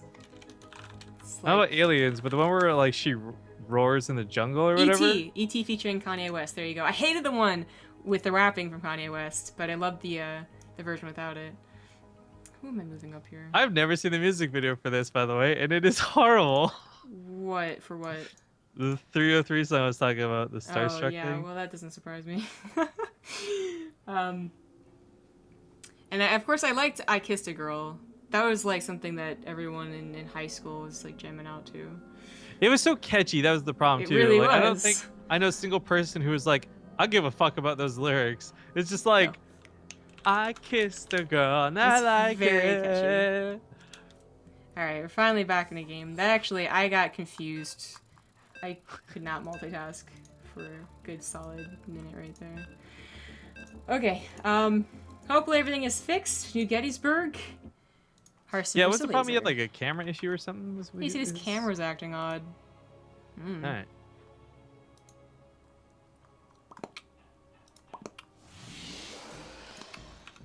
Well, let's hope it's all good now. Ladies and gentlemen, welcome back to the All-Star Show Match. 5v5. If you're here with us live on Twitch, make sure to hit the brackets command to see what the teams are. To list them out really quick, playing for the red team currently, it is going to be the combination of Euthermal, Major, Lambo, Xenocider, and this guy spawning in the bottom right, Hearthstone. In the bottom left, as the blue Zerg, he's a laser. Yeah, teammates are True, Marine Lord, Mini Razor, and a Muslim. And at this point, they only have Mini Razor after this. So if a laser loses and Mini Razor can't hold it to do an all kill, then that's going to be it. And team carried by Chang will end up being the victors. Carried by Chang and Kevin. Yeah, well, apparently that's the case. That ends up being it. But I still think, okay, you've got Hearthstone, maybe he loses this, right? You've got Lambo, Euthermal, and Major. I think any three of those players could take on a laser. Sure. So that just brings back that fear of having, Mini Razor as your last in the back pocket. Another part of this, too, is like they played True right away, which could have been a great move if True got a lot of kills, but he got knocked out in game one. And I don't think either team expected that, especially with the reaction from the players in-game about Xenocider. Yeah, that wasn't supposed to happen, but True didn't. I mean, he made a lot of big mistakes. Xenocider made one big mistake, but True made more. We're in a PvZ here, and Hearthstone has definitely been hit or miss lately. He'll look great, fantastic, good decision making, and then once he'll just let it all go basically, and mess up and die. But I do still have a lot of faith in him for being on points. It's like which Hearthstone is here today. New Gettysburg can be a difficult map as well for this matchup, even though it has been, I think it was Hearthstone's choice. Or Laser, I forget how they're doing the vetoes, whatever, anyway. The point is, the third base can be SimCity'd up well enough, given time. Doesn't really matter. But to protect your third and your natural, there's this pretty wide open space that a lot of Zergs are abusing. I just feel like with the way we watched the laser play more recently versus Zerg, seeing lots of really good Protoss trying to defend on Gettysburg, and Drogo being literally the only one to take victories here, I'm worried for Hearthstone. Like they're discussing it in chat right now. And actually, I'm gonna put my money. If I was putting Partus on this, I would bet on a laser. Just again, the map and the race combination are a deadly combination here. Yeah. I definitely see the point. I guess it definitely is more heart when I cheer for Hearthstone. I mean, it's also ignoring that point for just a moment. You look at really, really good Protoss players like Showtime, who are not just trying to do cool things, but I think part of him consistently taking the island bases when we cast him are because, while desperate looking almost, it is better than taking your regular third in a lot of cases. Yeah. If you really are feeling the burn of this little spot, especially, like, you just take this space and you're just like, yeah, combat me, bro. I'm in the natural, no way. Well, we'll see if this goes that direction or not. Hearthstone is just setting up right now for that Warp Prism attack, get some adepts in that back line, and maybe do some really cool micro. I guess that was also something to note in the Drogo versus Nurchio WCA finals we cast earlier this week, last week, whenever the hell it was. It really was micro that outweighed everything else that could have possibly mattered in a game. Yeah, that was super cool. Attack at the front, though. No pylon on the little walkway, as Hearthstone tends to like to do, actually. So nothing to block this back or block it out. He hasn't Quick turned reminder. Oh, it's not gateway done. Never mind, go ahead. I was going to say, quick reminder, well, we did hit a very savvy $500 prize pool for the players, guys. The Match Arena page is still open, and the winning team will get 100% of the money on that page. Match Arena won't take any cut of the money. That's our deal with them. That's the bonus of working with BaseTradeTV. I feel like I'm bugging out, man. Like, I'm freaking out. What's going on? Like, Hearthstone's on one gateway, and he's going for a really quick Warp Prism. And he's only adding on one more gateway, and then into Stargates? It's like a Stargate after it would have been scouted, so he does this so that the laser doesn't see it, but all the lasers do is turn around. He doesn't really have the production to save this is a base bluff. to like a Ling Flood, to be honest. Right, this might just be a bluff out of Hearthstone, which could be really cool in my opinion. You know, you've got that Warp Prism, you show a couple of adepts, not 4, not a big warp in, but enough to keep the laser from moving across the map comfortably. Yeah. It is so weird to see 2 gateways as his production instead of 3. But it is what he can afford. Oh. The sentries are even more confusing. Forward. See, this was a move we saw on Arena, and that made a lot of sense because there was even a smaller bridge base to base, but... Well, where Hearthstone was going to rely on force fields, there's already Ravagers out. A laser can break those. So if you're banking on holding this bridge with 1 force field, I'm sorry to say that's not going to work. Well, he's not... He wants to push in. He wants to catch a laser off guard, but a laser has not been caught off guard. And as such, he's going to need this recall. The point of it is, though, is that he could recall and just continue with a normal macro game. He just really wants these force fields to get a couple of units. It blew my mind to see it here, even though, like, you consider, okay, bridge to bridge, Arena to New Gettysburg, that makes sense. What's so difficult to believe about it? It just... No one's really been using this build since Arena was out of the mount pool. We've seen it's been a lot more just fast third bases, defend against a Ling Ultimate if you have to, or a Ling attack rather. If you have to, if not, then Gucci, everyone goes to a macro game, and then we see like the Ling Baneling thing, you know? To see an early pressure like this could have gone seriously sideways for Hearthstone if Corsair Battles had come down, but they didn't. However, his army was still out of position for this defense. Looks like it'll be okay. And a double Immortal Drop is now commenced. I don't know about the Stargate opener though. We also saw that on Arena. In fact, a couple of times we saw like a double Stargate follow-up, which was insane and would totally surprise the Zerg, but that's a weirder way to play for a weirder map. New Gettysburg has been rather calm in that regard. It has been getting more and more to I macro, you macro, let's do this. Interesting stuff. Oh, this Ling attack gonna work. No, if you really, I was gonna say, if you really want to take a force field that in and clean them up afterwards, so really nice, gonna make sure he gets as much of this as he can. Server's gonna get a bit of a scout here. He does want to know if those roaches were just for the early game defense, if it's gonna be Banelings, if it's gonna be a Hydralisk, and he's so close to seeing it, but of course he knows there's gonna be Spore Crawlers. His Phoenix have been revealed at this point, so he needs to be careful with how he does this. Oh, he can't see it. Oh, that sucks. His Phoenix is running. Run, Observer! Run! He's good. He's fine. So the Warp Prism could definitely cancel this base had it had any Zealots in it. Adepts would be a little bit difficult though, because it's already so far gone. And probably will just be harassing the drone line on there later. Eventually, something will see the Hydralisk. Eventually, he'll realize, like, okay, there's no Banelings, there's not enough mass amount of Lings. It's Hydralisk. Now, Laser's going for the 2 attack upgrades, which seems to be more popular in the last month or two. Carapace is for losers, you know, clearly. Carapace is for ultras, that's what. They don't get ultras in this matchup. Well, we never see armor upgrades really come down with too much emphasis on either sides of this, only if you seem to have the lead or the money for it. That's a good point. Protoss don't like armor upgrades either. Those are for charge lots, and charge lots are not as good as adepts, so... Protoss really likes armor versus Terran, though, that's for certain. Yeah, I'm just kidding, of course, because he is getting charged. Adepts are not the end-all, be-all. But it definitely is going to be about getting the +3 first, and then maybe by the time you're even ready to get another upgrade, since you have Archons, we see some people adding in shields instead of armor. The game has kind of lulled after that initial poke prod, and Harsum, you know, he gets the same composition as he would have had he opened up with Adepts or anything else, right? It just was a bit weirder.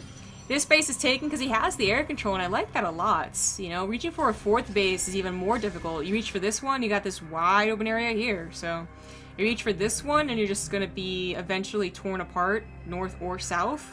This really is safe. I mean, I like Laser's response to Nidus Worm. Aspire with Corruptors also could, you know, key on it, but this is going to be the more direct attack. Thank you to Stofy93 for the 413 sub.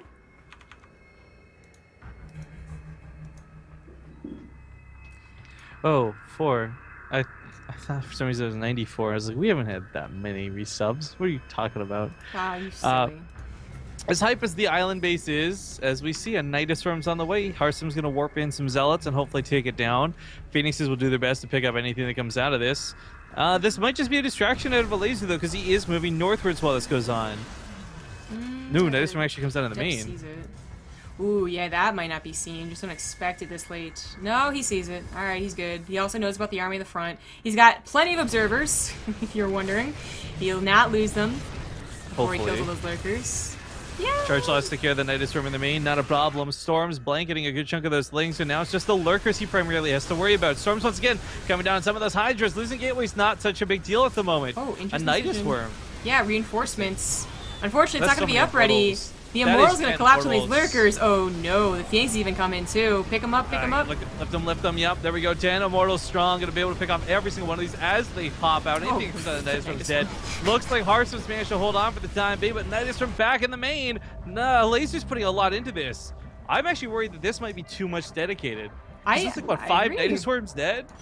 1, 2, 4. I mean, I agree though. Like, this is a lot of dedication, and it really feels like he had to make one for the island base, then thought, okay, I'll try something new.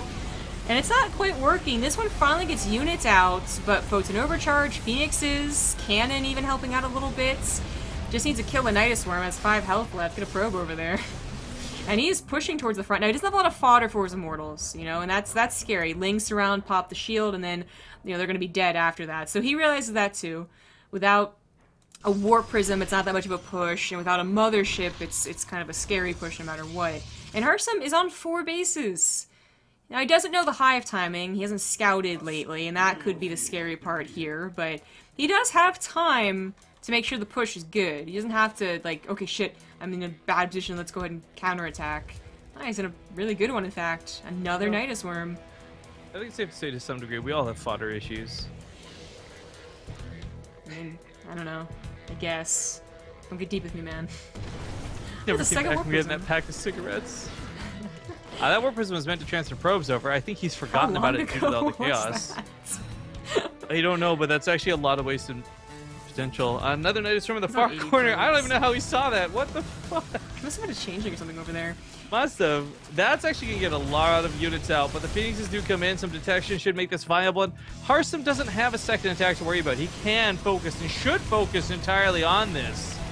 This is all buying time for a Laser's Hive to finish, though, and that is a little worrying, but yeah, Harsum, he's dealing with this. He's getting up to a Fleet Beacon and a Robotics Bay even. He'll have equal tech. A little bit awkward coming up the ramp here, but there's so many damn Immortals. He's back for some of the low ones back, but the Observers have no problem. Once that cannon fodder is gone, the Lurkers would die, but he's not targeting the Lurkers at all. In fact, he's losing some of the Immortals. The Ling's getting a lot of damage on here, and Harsum's army goes from looking so damn good to getting completely destroyed. He couldn't down kill to the 64 Lurkers. army supply. And his Nexus goes down. His Temple Archives already went down. Oh, no. Did that finally work? Is this going to be the killing blow? I thought it was just going to buy time. This is like Bly levels of stupid brute force applied. Storms come in, but the Lurkers are in such a good spot. They splash everything coming up that ramp. That's it. Mini Razor is kind of right there. The Immortals couldn't take. He had so many Immortals. The laser. He couldn't take on 6 Lurkers. Stupid positioning. I love how bad his real engagement was, and almost how lucky his shitty 7th Nidus Worm ends up being. But it won him the game. So congratulations to a laser. But as stated, guys, there's a lot of good players still on deck for the other team. So nowhere close to out. They got Major, they got Euthermal, they got Lambo, so ZVZs or ZVTs coming up. We don't know which, but we will when we come back from the break. So don't go anywhere, and we'll see you soon. and we're back. The next lobby is finally Frost. This has been the first choice, and then the no. Wait a minute. Next choice for 2 games now. Finally get some attention. Do we know who's coming out for Team Xenocider yet, though? Nope. I will find that soon. Again, it can only be Major, Euthermal, or Lambo. And I imagine the fact that we've stayed on Europe is probably going to be one of the Europeans. That's a good guess.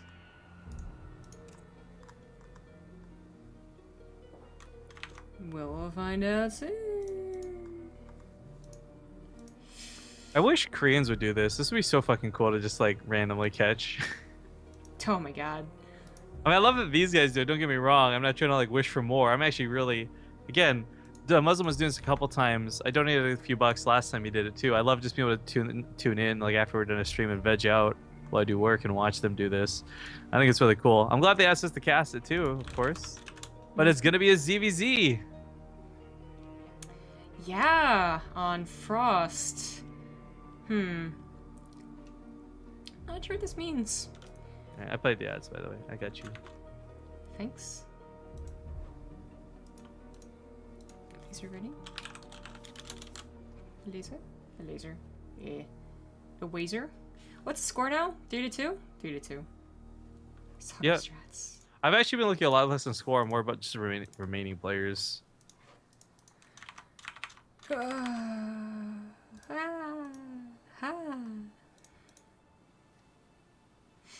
Wait, wouldn't it be 4-2?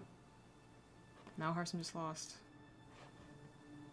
Oh no, I was thinking about this wrong. You're right, because it's if a laser loses, it would be 4-2.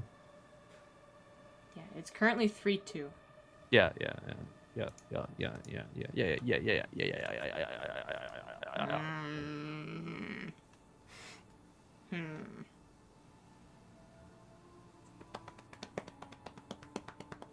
Oakley dokley, well, whenever they're good, we're good.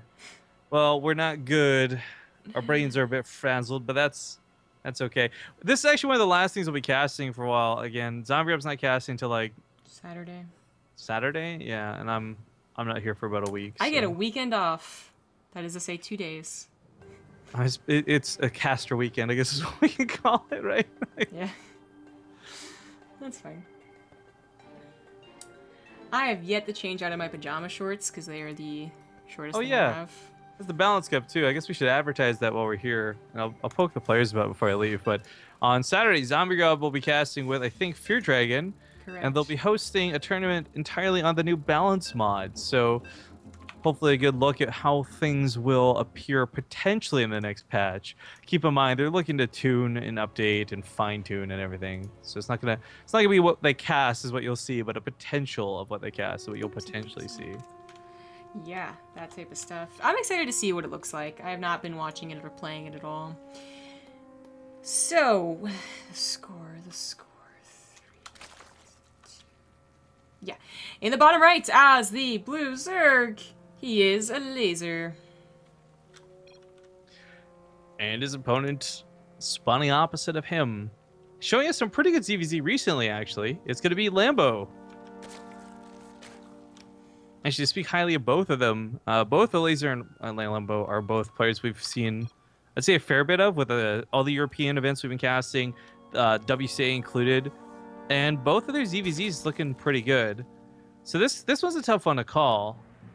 Yeah, I really don't have anything to say about this matchup, other than it should be pretty even. I mean, Frost also means that there's not a really big chance of doing shenanigans, as there would be on like Dasan Station or even King Sejong, you know, the back rocks. Frost is pretty straightforward, and in horizontal spawns, there could be some, you know, back and forth aggression. I think there should be 2 base attacks. This shouldn't be just super passive, but it could be, you know, like I don't know. The, usual situation, you know, that was happening for months in ZVZ would be one person would go for an all-in without +1 on lair, another person would try and go for that. We've had a couple Spire games and blah blah blah. Recently, catching Nurchio and Snoots and the like, we've been seeing a lot of Ling-based ZZ more so than usual, and that's been super interesting, but I'm not really sure Lambo or Laser will be playing towards that. Almost Prime? Oh. Oh, that's just BM to... Oh. That's rude.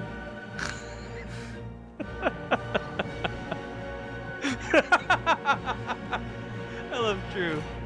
That is mean. Well, we have 6 lanes in the way for Lambo, so things are going to get, I mean, started off more aggressive for him. He's going to want to look for a drone kill, but I'm not sure he's going to be able to get it because they don't know where each other are yet. So they know it's not vertical because they would have seen each other's overlords. Well, no, it's not 100%. Laser knows it's not vertical, at least. He's guessing. Oh, because he saw the hatchery, that's right. Okay, they're going to see overlords popping out here and there, and now they should know. Oh, Lambo. Please. Yeah, okay. So they know.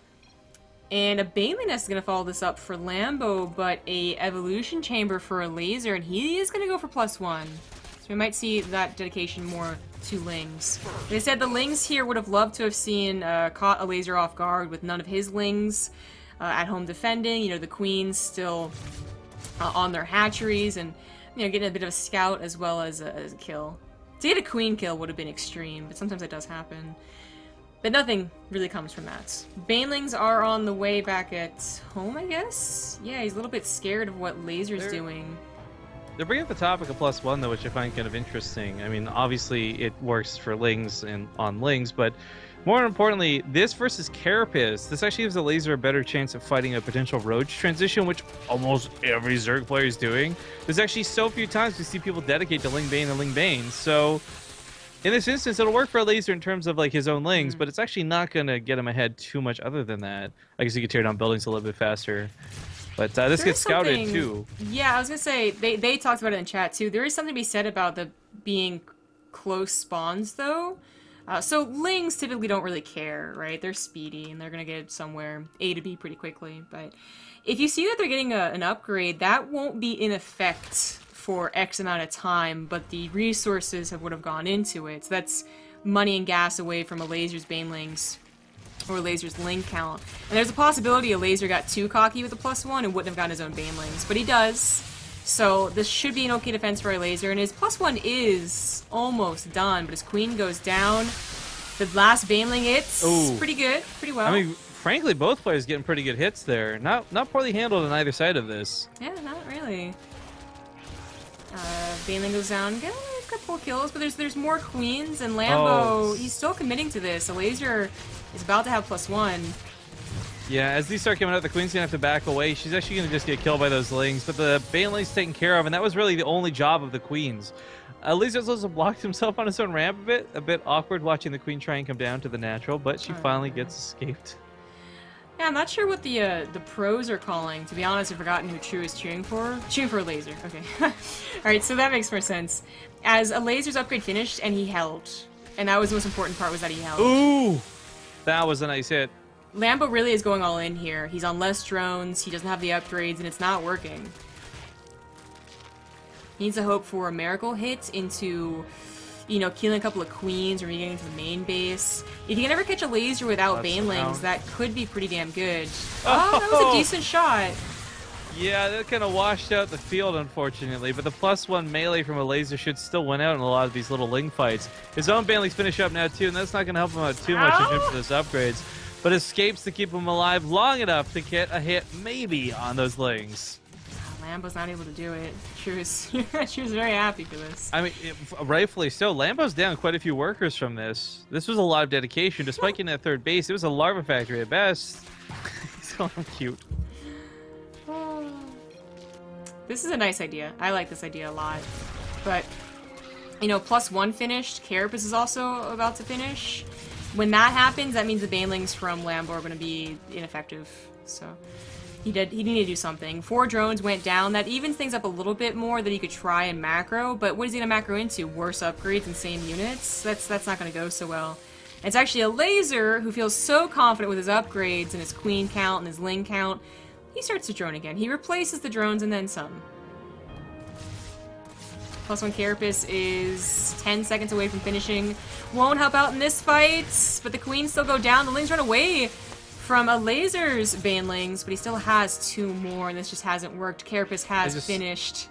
I just had a hard perspective shift there. That didn't look like that was one level of terrain for a moment. I'm like, how do they walk up that cliff? Freaking out, man. This is gonna be the last attack, or it should be. It's Lambo gonna be the last dead attack. after this. One way or the other, because either he had to have got a win over a Laser at this point, or he just dies on the follow-up. I mean, the 10 worker difference is massive. Yeah. The upgrade difference just means he can never really... He can't even hope for that 1 baneling hit anymore. He has to hope for 2 baneling hits. Poland, more like hold land. Am I right? Hey. Hold the door. Oh. I guess that's what you say if you're trying to open it, right? Oh. Thank you to Phoenix636 for the 16-month resub. Nice. But Lambo has loss. He just doesn't want to give up yet. The other thing, too, is that Carapace, right, lets him take the banling hits now, so it's not as big of a deal to accidentally get hit. You can still get another shot or 2 off of the onlings. He's out of banlings, but the 1-1's too big. It's just too big. There's no overcoming that. Nope. Drones are being pulled to help out, and he's still down 15. Oof. 10, 11 drones down so quick to 1-1lings. I do want to point out that this was almost a Laser's loss in a couple of small instances, but well controlled, keeps it together, and holds strong for his team. Now they've kind of tied it up, and only 2 players apiece remain. For Team True, it's a Laser and Mini Razor. For Team Xenocider, it's or Team Euthermal, excuse me, it's Euthermal and Major. So TVZ's the rest of the way, no matter what. That's true. We're gonna take a break. Be back when the lobby is up. 8 hours of casting. Woo!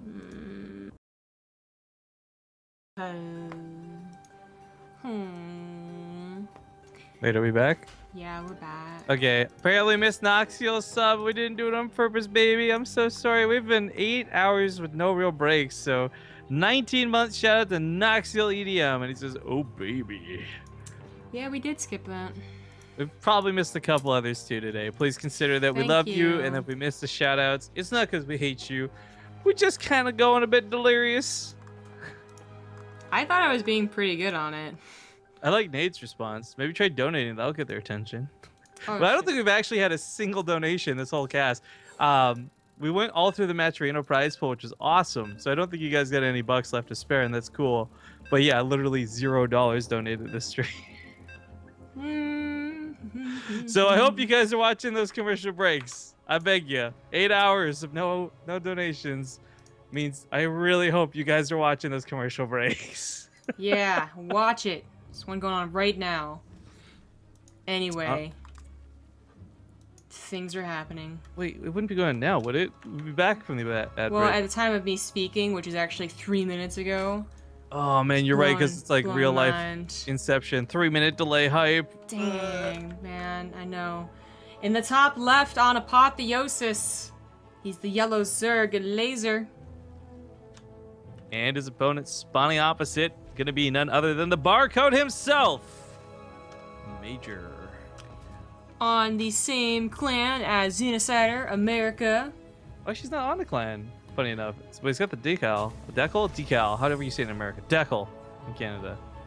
But it is only TVZs remaining. Elazer's team only has himself and Mini Razor. Major's team only has himself and Euthermal. I'm actually a little surprised they didn't go with Euthermal first. But that being said, Major's not a bad player, and this will be interesting to see if Elazer can beat him. Yeah. I think a Laser has been the guy consistently scouting for proxies, especially on New Gettysburg, remember? He'd be like, is it really that common to be proxied on New Gettysburg? And then he was, at least once, out of like the 7 times we've asked that question. Right? So, usually the proxies, for instance in TVT, would be off to the left, but his Overlord is scouting there anyway. So on the off chance Major is trying to be tricky and putting it in a, not a common location, the drone would have scouted it. Takes a gold, too. You sly little son of a gun. Gold minerals. I True did note, of course, that there was a gas first. True paying a lot of attention. He feels bad about, losing the first game. He feels like if his team didn't win money, it'd be all on him. For me, I'd just be like, fuck you guys. You could have all done the same thing. This is RNG, and also this game is broken. And thanks, David Kim. Well, it's like, you know, you miss the winning goal, like Mighty Ducks, right? Like the kid has the chance to get the goal, and he misses, and it's like haunted him forever. And it's like, no, fuck you. Like the entire team could have worked harder in the first, you know, 3, because it's hockey has 3 periods, right?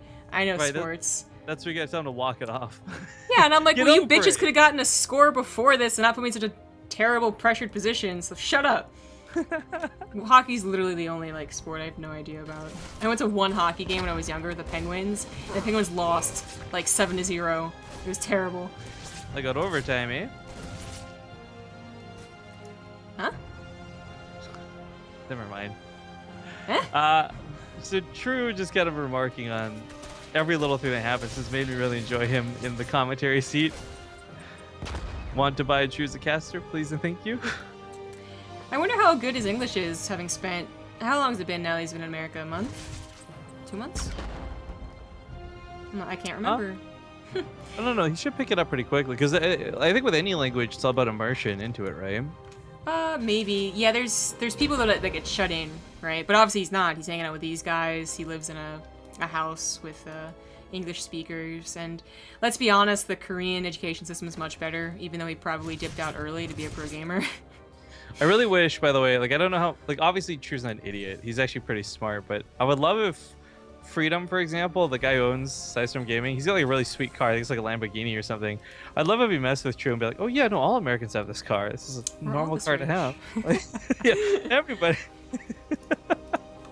Unfortunately, True is nowhere close to that gullible. I don't think he'd fall for it. Maybe if it was chicken related, you could trick him. It seems to be a weakness of all Koreans that I've learned. Dude, they love chicken. Dude, they all got like, they got it worse than I do for Popeyes, but for chicken just generally. Yeah. That was one thing I talked to Polt about like how all the Koreans share this thing where they just need Korean food, which includes fried chicken, I suppose. And like, yeah, like Violet. And he's like, oh no, Violet's extreme. Violet, you know, he's the extreme side of things. He'll literally pack a suitcase full of Korean food if he's going someplace different. That's hilarious. Silly. Alright, well, anyways, let's get comment on the Hellions for a moment, but they were driven off pretty quickly. I like the Banshee, though, followed this up. I'm curious if this will accomplish much, because we have talked specifically about Banshee versus Liberators. This has no cloak on it, though, so it is limited in use. But be curious to see if it gets damage or not. This was usually the safety Banshee. Like, if you're afraid of them going for roaches, which European Zergs were doing for a very long time, but not 100% anymore, you would have this available, and it wouldn't even die to Ravagers, because it could, you know, dodge and weave. But to send it out on the map like this is just asking for it to die, but maybe you get a creep tumor like that, or maybe you get a drone trying to build a third base. But not much.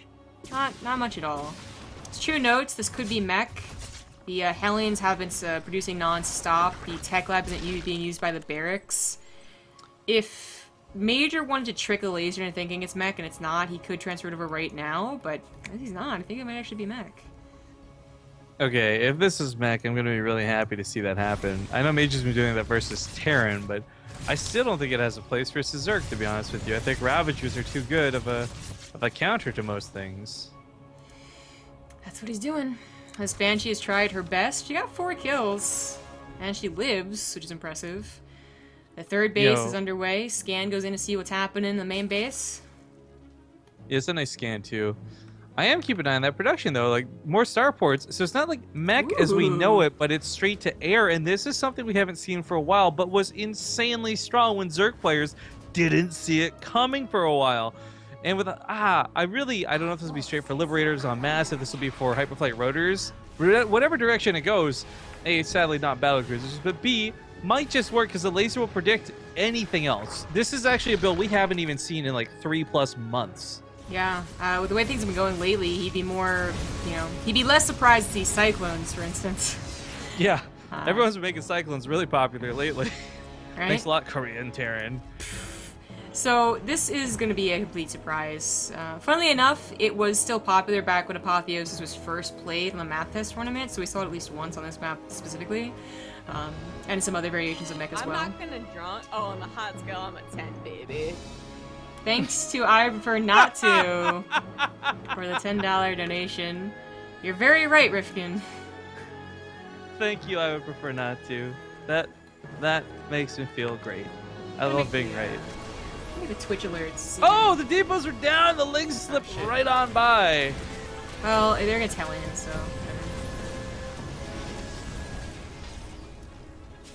Make this bigger. I see my beautiful face doing a wink.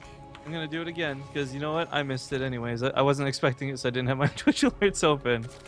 Okay. So you guys all get a freebie on me because I love watching this stupid ass wink she does. It's so good. I'm not gonna drunk. Oh, on the hot scale, I'm a 10, baby. Oh, I'll never be able to recreate that wink. What makes me sad is like that's probably the funniest thing I've ever heard you say in like 3 years of casting. I'm not gonna drunk. way. Oh, on the hot scale, I'm a 10, baby. Oh, is I've that been another actual hilarious. one? That's an actual one. Thank you to Nil Sonar for the $10. Here you go. Her you go. Thank you, Nelson. I'm the her. You're the 10 out of 10 on the hot scale, baby. But first, I'm not the junk. Okay, Right. left side, we also have an attack. These Hellions is going to go blitz for those mineral lines, but the Queens and Roaches are ready to intercept and Major. He's going to get barely any drone kills for this. Loses so many Hellions. Oh no! There's already like 15 Hellions hit for 4 drones! Oh, that sucked. He's killed nothing this game for this many drones. Yeah, that was terrible. Fourth base is denied by a laser as well, and Mage just is not making this look too convincing, but... But here's the problem for Major. Oh, no, I like the Banshees. I like the more starports. Hell, I fucking love the armor upgrades that are going to accompany these Liberators. But the problem is timing's now out the window, and the element surprise is gone. And a laser puts out 11 corruptors. He'll build some more in a moment. And worse than that, Corrosive Biles will take care of a majority of what's available. Hyper Flight Raider Banshees are probably his only option to get damage done. And for those who don't know how those work, they let you outrun pretty much every Zerg form of detection possible. I'm gonna start doing math on this. For every time we complain about donations, we get approximately $30. Thank you, Sonder. Thank you. Thank you. 99% of the time, the complaining isn't for the sake of complaining. It's just like stating facts. This time I was definitely complaining. You were fishing! Now you. I was fishing. Thank you guys. You took the bait. This is not a planetary. Oh shoot, so this is problems. As the Roaches come on in, the Liberators are doing what they can, but everything's zoned back and pushed back as the Corruptors have no problem just killing everything. Missile turrets tickle these beasts. They got too much armor, too much health, and Laser just destroys the air game. Yeah, Major did not look he did not make this look very convincing. There was a chance if he was allowed to get away with it for like 4 more minutes, he gets maxed out, and it's a very scary army maxed out. But... I mean, this is what I hate about Corruptors. They're so so dumb. It just takes a billion years to kill them with anything. There was a missile turret sitting underneath it, and it didn't give a fuck. It was like a final boss. It's just like, you're tickling me. Cut it out, kid. And this is gonna be game. Yeah, this was a good move out of the laser, though. It's a big thing about the scouting. If he didn't see that coming, there wouldn't have been 11 Corruptors, and this would have looked maybe a little bit different. But Major, unfortunately, losing the element of surprise, lost a lot of his momentum. He's going to try and kite this with the Vikings the best he can. 7 Vikings at a time to deal with the Corruptors won't deal with the Roaches underneath them. No, it will not. No. Banshees have pretty good damage, though, gotta say. Unfortunately, Cloak running out means these Corruptors are gonna pounce, and Major's gotta pull back once again. A lot of his SCVs that lived are actually across the map on a laser's base by that creep. Unfortunately, pulled but forgotten for the time being. She scans the top of his SCVs. GG. A laser holds strong and forces out Euthermal, the last player remaining on Team Changarang. You didn't donate. Silly. Oh, I gotta get out of the game. Yeah, right. One last person left. And we're gonna go to a break first. I don't even know what the last map is gonna be. Frozen? No. Galactic? I don't know. We'll find out. See you soon. Hi. Hi. Everybody. Close to the finish, guys. This could be the last game. Remember, the prize pool is winners take all, and while we haven't pushed it for a bit, I would like to remind you guys to check out that Matcherino page. Type !Matcherino in chat. Winning team will get 100% of the proceeds on that page. No second place prize here today. Yeah. They bought in at $25 each, and the winning team will walk away with 3 times their money. That's pretty cool. 4 times their money, because it's $100 each. Math. Math. Okay, Euthermal has the lobby bug. Fantastic. Just gonna... This is scary for me, actually, with Galactic Process. Because on one hand, I think we come into this assuming Euthermal is going to hit him with a 3 Rax Reaper, right? And maybe that's what a laser blindly prepares for. On the other hand, though, if a laser or if Euthermal doesn't come in with a really strong build like that, the laser might get to macro, and that's probably the scariest thing that could happen for Euthermal in this game. So he's really got to light him up hard early on, and if he can't, then this might be troubles. Yeah.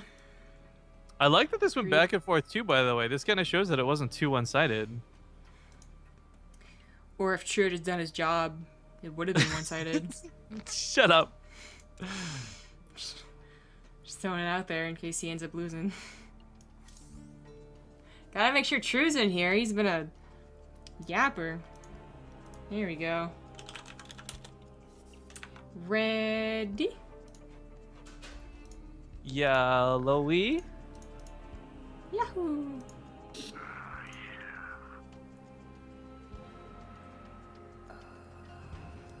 Do you get the joke? Because it's like you said the color red.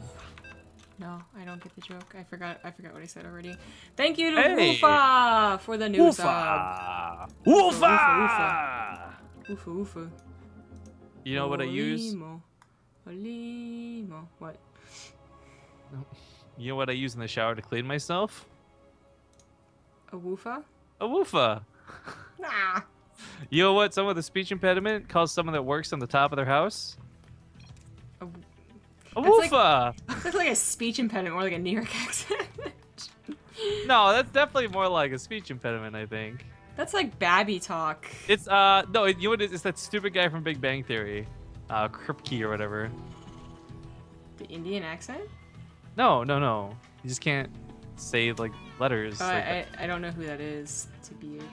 Yo, that's probably for the best because it's a fucking terrible show, and everyone who likes that show is like It's actually a horrible, test. bad sense of If I humor. said This was anything a else. test. Yeah, this is basically a zombie can we Kicks remain me friends off. test.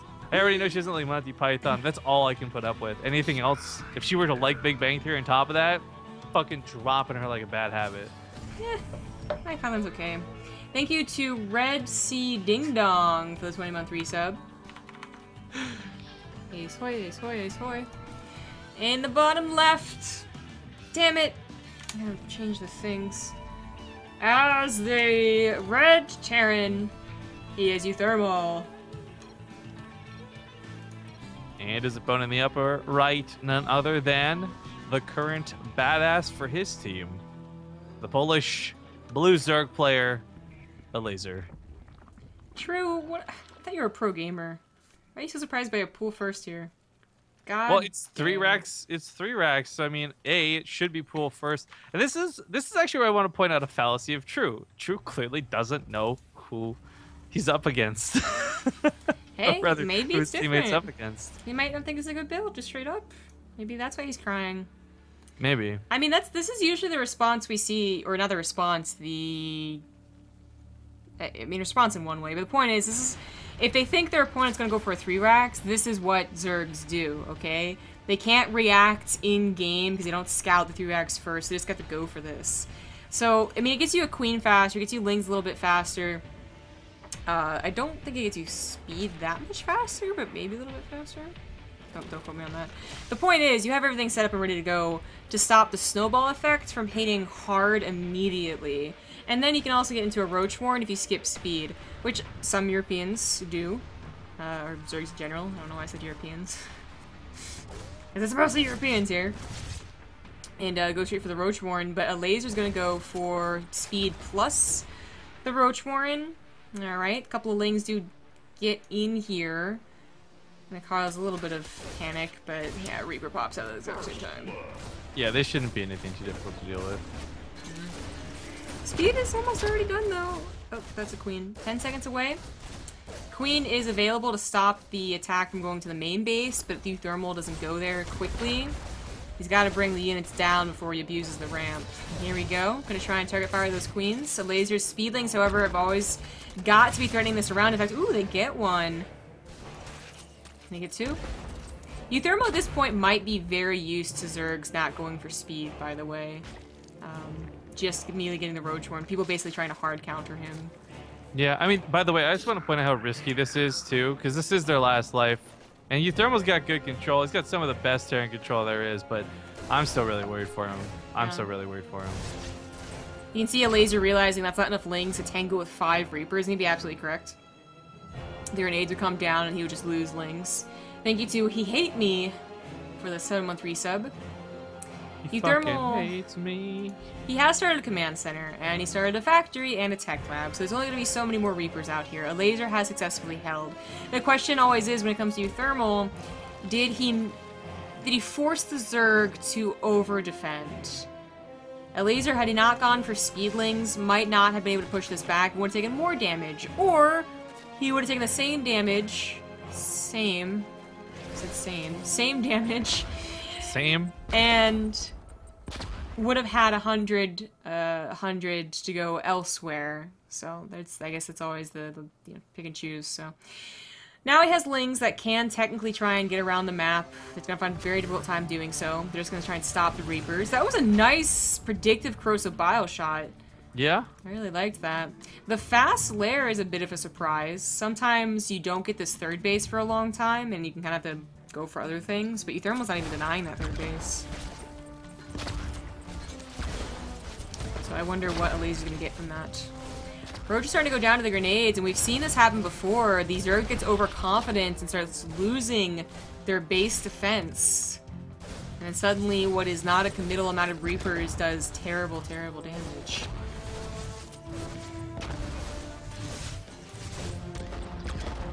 Well, that is the problem, I guess, that this isn't really committed. So there's no round 2 or 3. But while he does try a macro behind this, it's not a greedy macro way to play this either. In fact, ooh, Marine, what are you If he gets doing? Seriously? yo, if he gets an overlord, that'd be really cool, actually. Seriously?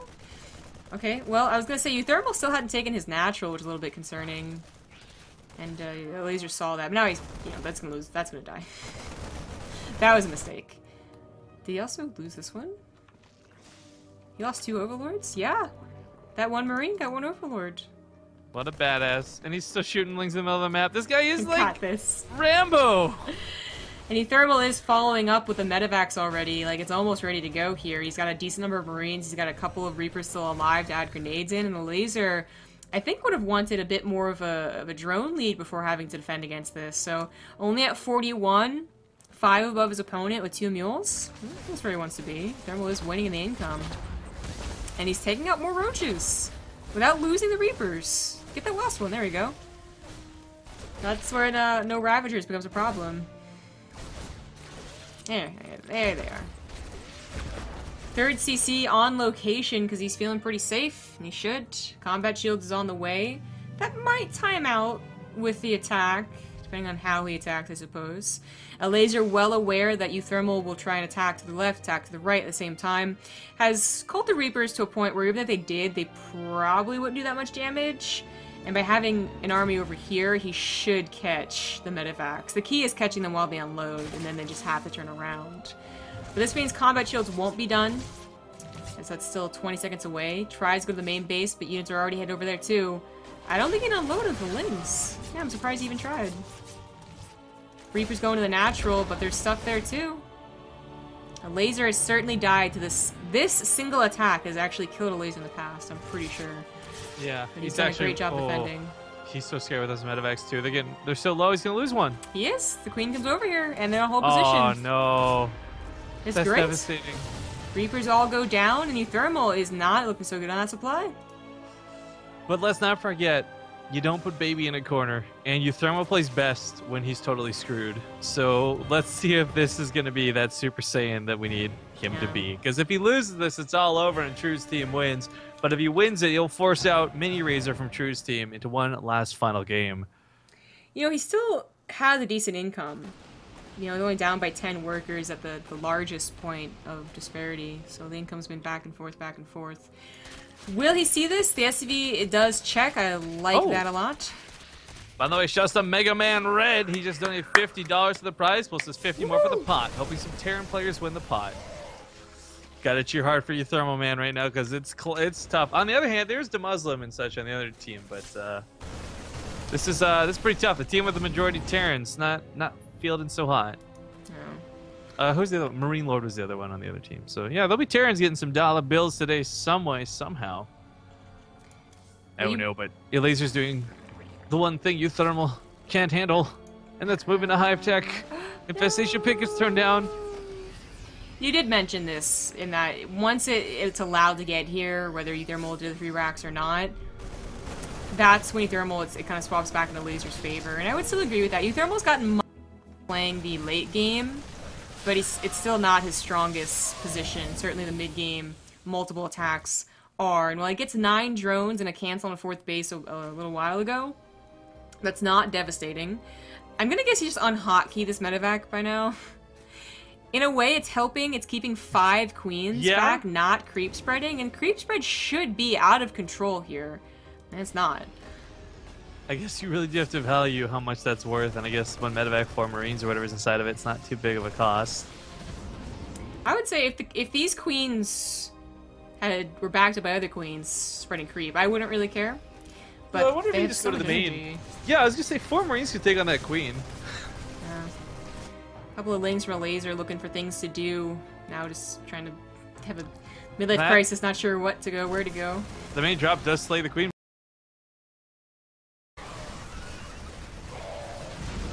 I hope that's working. I don't know if it is. Because, yeah, things died. Zombie Robes rested in pepperonis, and now I'm stuck observing with a gimp hand. Oh, this feels bad, man. All right, give me a sec here, guys. I gotta fix all sorts of things. All right, drop gets cleaned up here in the top right. I don't know if it is. Oh, there's me muting myself to my own stream. Awkward. Anyways, where are we at? All right, so I'm not sure what went through to the stream on BaseTradeTV, but because there's a delay, I can't actually put this live on my stream. So this is live without a delay on my stream, and there's kind of what's up. Anyways, drops all over the place going kind of crazy, but he's still not really getting any concrete damage done. Not a lot of workers have died, and the economic losses, whoops, haven't really been that big. In fact, the economy bouncing back and forth pretty surprisingly between the two of them. This score is wrong. I'm just going to hide that anyways. Drop in the main, though, unloads once again, and the medevac's going to have to walk away. As the tanks come over, I guess maybe this gives him some position to pressure this base. And while he did tear this down moments ago, the problem here really is it's not about this base anymore. It's about this Ultralisk cavern that's finishing up in a moment. The fact that Kai's plating is going to be on the way. And we don't have Euthermal anywhere close to being prepared to deal with that. He'll have 2-2 for upgrades. Cool. Woo! But he won't have any ghosts. He won't have any Liberators to speak of. It's everything he's got right now on the front lines. Scans ahead to see all those Ravagers. He knows that's a big part of the army missing, so decides to go in. Pulls the Marines back, and the Marauders try and soak the hits. The tanks trying to kill the Banelings, and he's got rid of most of what's a threat to him. But there's still a lot of Ravagers where that came from. And while 2-2 Marines are fantastic, he has to babysit his tanks. Oh, that grab at the last second saves the tanks. But unfortunately, still not going to be enough to power through. Drop goes off in the main while this goes on, but also gets cleaned up. And Euthermal, his army supply is not so bad overall, but it comes down to that type of supply once again, where there's just not really anti-Ultralisk measures in play. Yeah, I gotta trip with that base trade because stream to Lizzie. Oh hey, I'm a 17-month Reethy sub on my own channel. What's up? I don't have my own Twitch alerts on either, so don't bother trying to troll me with those donations. Because for those who don't know, my channel has really obnoxious, loud, and stupid ones, so I've got those off for a reason. 2-2 finishing up, and Chitinous plating nearly 60% done. This is really Euthermal's only time to shine. The Ultras can't be focused down without that armor upgrade, so the tanks, not a problem, but the Marauders and the Marines kind of are. Still, the time ticks. 19 seconds to kill these two ultras and take them out of the equation. If there's no ultras in play, then maybe he pushes through. But 5 more just spawn, and Chitinous Plating is seconds from finishing. 9, 8, 7, 6, 5, 4, 3, 2, 1. He got rid of most of the ultras. He did it before the Chitinous Plating completed. GG! Thermal takes the game in the closest fucking movie bullshit countdown of all time. But let's see if I can get a hold of Zombie Grub. I don't know, mate. I'm waiting for them to figure that out. Really? Someone's asking, why didn't you just pause the game? I don't have referee. I can't do that as an observer, and the players unpaused it immediately. So that's why I was like, oh shit, well, I better put my channel up. I don't really have another option of anything we could do. Also, 'Cause- it's not like I could get back into the game, so what would happen? Yeah, and I couldn't broadcast the BaseTradeTV because the feed has a delay that Zombie was still transmitting even though she was offline. So, anyways, TLDR, technical reasons. Because reasons? Whatever. It's going to the ace match, though, guys. It's 4-4, and winner takes all for this prize pool. We had, what, 550 bucks? Actually, AU Fan PL, I think that's AU Fan Poland, whatever, $5 also added in, says good luck. So the prize pool is $5, and it is winning team takes all.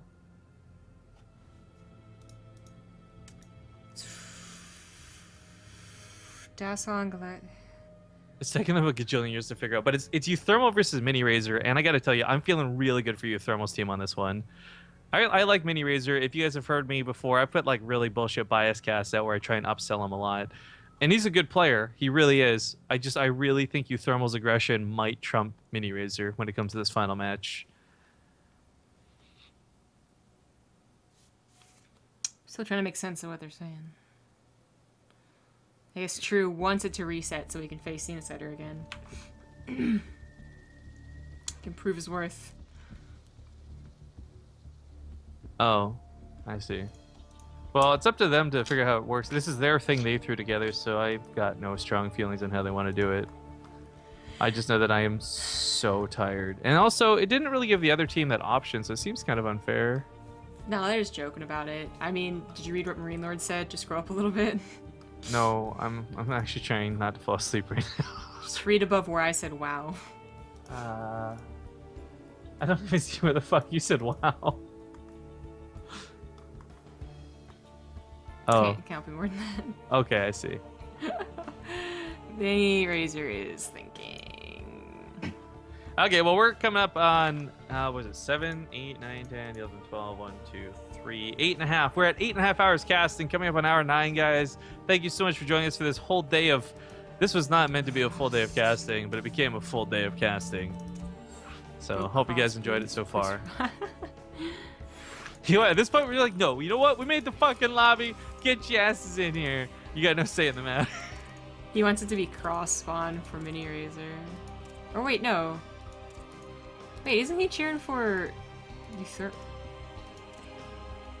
Who's True? What team is True on? Mini Yeah, Racers. yeah, he's on Mini Razor. Okay, yeah. That was right the first time. Shut up.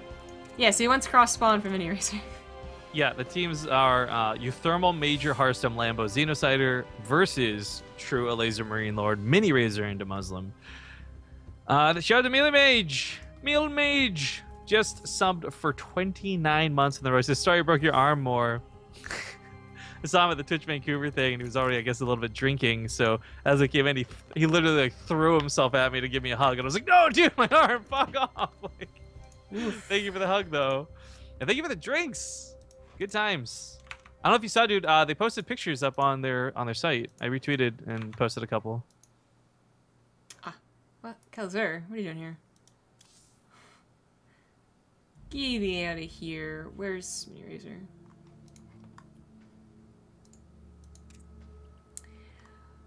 Everyone get in here. Everyone, get in here! Yum, yum, yum, yum. Yum, yum, yum, yum, yum, yum, yum. Mini Razor, I swear to God. Me hunger. Actually, I'm less hungry than I am just seriously exhausted. I know, I'm at the point where I was hungry, but now I am just tired. I had to choose between going downstairs and going I have to on that pack. bed right there. I have to fucking pack still. Yeah, I get what you mean, but I think I've always, because I feel like we talked about this. I actually write down a checklist of things so I don't forget stuff. I think you mentioned that you just kind of like hope you get everything right. Yeah, I didn't in Austin. Remember I had to go buy shirts? Yeah, exactly. Okay, I was pack shirts. That's what I thought. That's right. And for Dragon forgot his shoes. But... How do you forget dress shoes? I don't know. How do you forget shirts? We good. In fairness, though, I did have adequate dress shirts. I just didn't want to wear dress shirts every day. Yeah, that would have been annoying. So yeah, I always get like really excited. Like it's almost like for me, packing is that little pre-excitement to the trip. Drew has to go play Kings of the North right now, so he can't watch the finale. He won't know how this goes. No, well, I can watch on stream, I guess. Maybe. Yeah, I guess with that, because that's not stream cheating, right? You got a different stream open while you're playing your matches. Oh yeah, we're not on a stream delay either. This feels weird. Yeah, so Euthermal saying he's gonna win, basically. How do you pack but not actually pack shirts? Again, it goes back to I accidentally packed a bunch of dress shirts, and in my mind, my checklist went off. Yep, you got shirts, you're good to go. Not thinking like, oh yeah, a single t-shirt would be great. Thus resulted in me having my highlighter t-shirt, which is so bright. Oh yeah. I would stand next to people and they would glow. From the resonating reflection. That was pretty good. Girl, you gotta see my underwear now. I got some gold shiny underwear. I'm gonna wear with that shirt and just be blindingly glorious. Mini Razor trying to be bold here. I feel like it's more like, you know, that little puppy that's like, I'm gonna fuck you up. Sorry, Mini Razor. Okay, Frost, last map, ace match. Woohoo! And we're so close to the end of the cast. Almost 9 hours. I'm sending you a picture of my butt on Skype right now. I'm not gonna open that, thank you. No, don't worry. It's not like I'm not naked. I don't care. It's got gold underwear. There's nothing lewd in this picture. I don't want to. No, I don't want to see the Look preview. at it! Look at it! I don't want to see the preview. It's on your computer now. You're gonna have to look at it at some point. Just look at it. No. It's so shiny. No. Oh wow, look at that detail. You can fucking zoom in on this hardcore. This is harassment. And the top left. That's the blue Terran. It's Euthermal. Harassment. You think if you heard someone shouting in the workplace, come stare at my butt? Well, lucky for me, this isn't a regular fucking workplace. In the bottom left side. He's pink. He's Zerg. They're feeling a bit of lag. It's gonna be Mini Razor. Look, it's American Eagle. It's high quality, okay? I'm not looking. I really wish you would. No. It doesn't. It looks like I'm holding a balloon. It doesn't even look like it's my butt if I cropped it a certain way. You should have cropped it a certain way. Okay, well, let's pretend I did. Go click on it. No. God, this is like being 12 and like I know. talking to an You're older brother or some shit. Chasing the girl around the playground, like, okay, whatever. Anyways, this is the ace match, guys. Let's get serious for a second. This was a sort of impromptu last-minute thing that was thrown together. They actually came to us while we were casting something else, saying, hey, do you want to cast this later? It might be kind of cool. And we got this All-Stars match going on. It was originally going to be a 4v4, ended up being a 5v5. Prize pool was just whatever they could afford to buy in with. $25 each, $250 total. We managed to smash that and raise it up to $555 thanks to all of you who combination used the Matcherino code. So shout out to Matcherino for putting some money into this and also helping us crowdfund the additional 200-something blank dollars. So really cool stuff to see. Everyone make sure you give yourselves a pat on the back, and I hope you've enjoyed the show up to this point. Sorry that it's getting a bit loopy and weird at the 9-hour mark, but we've been casting for a long time today. And this match determines all the money, as it is 100% to the winner, 0% to the losing team. 5 people today walk away with nothing. 5 people will walk away with a little over 100 apiece. Oh boy. Thank you to Lemonster 1357 for the 9-month resub. time. So, most of the time, I would give you Thermal a win here. And I'm gonna give it to him again, actually. Mini Razor loved to prove everyone wrong and whatnot. He said so in the chat, but I don't know. Thermal's pretty good in this matchup. So as a longtime Mini Razor fan, I would certainly love to see him prove us wrong. Because I think for me, I'm also leaning towards Euthermal on this. I think his TBZ is really good. The aggression, not bad. The timings he hit in that game that you didn't get to see the end for were just so fucking sick and maybe desperate and lucky, but so sick. So Yeah. I gotta imagine should be able to do that again, if not even better and earlier, because a laser defended really well. He put a bit of pressure on, and that's why Euthermal was never able to get much done. I mean, God knows he had, what, 2 full medevacs trapped, 1 died. Like, so many things went wrong for him in that last game, but he still won it to bring it to the ace match. Yep, he's a magician. I have the regular opener for My him God. going on. If you think about it technically, he replaced whoever was in front of him. Hearthstone? No. Who the fuck played before him? Major. He Lambo. technically replaced Major. Lambo. Major? I don't give a fuck. Who? Look, point is, Euthermal does best when he replaces people and when he's back in the corner. Major. The problem is, though, Right. he's not replacing anyone in this game. This game, he'd only be Ah, he's the replacing king. himself. Yeah, he's the Man, current you king. can't replace yourself. That's true. I get your point. Fool me Well, once, shame on me. Fool me twice, you can't shame on fooler again. A fish a day, the doctor. It's like the analogy all over again. What even was that damn thing? Oh, teach a man to fish. That's what I said. A fish a day can keep the doctor away. See, Oh, God. this is on purpose, and I wanted to make that clear with the second follow-up joke. Instead, you're just delirious and terrible right now. Oh shit. Mini Razor gonna go for an all-in here. No one gets Bailey necessarily for defense anymore. Shit. Oh shit. Get that third base, that's a lie. That's a lying liar. And Euthermal might just be so... Wait, does Mini Razor not know where he is? Oh no, he does. He's really hiding his wings. Alright, so this is gonna get a little bit awkward because the timing isn't quite clear-cut where there's 20 Bailings ready to roll in as Euthermal leaves. Euthermal leaves, is gonna be able to unload and go, where the hell are all your lings? And then might have a couple of Marines back at home, but not enough to kill enough Banelings, I don't think.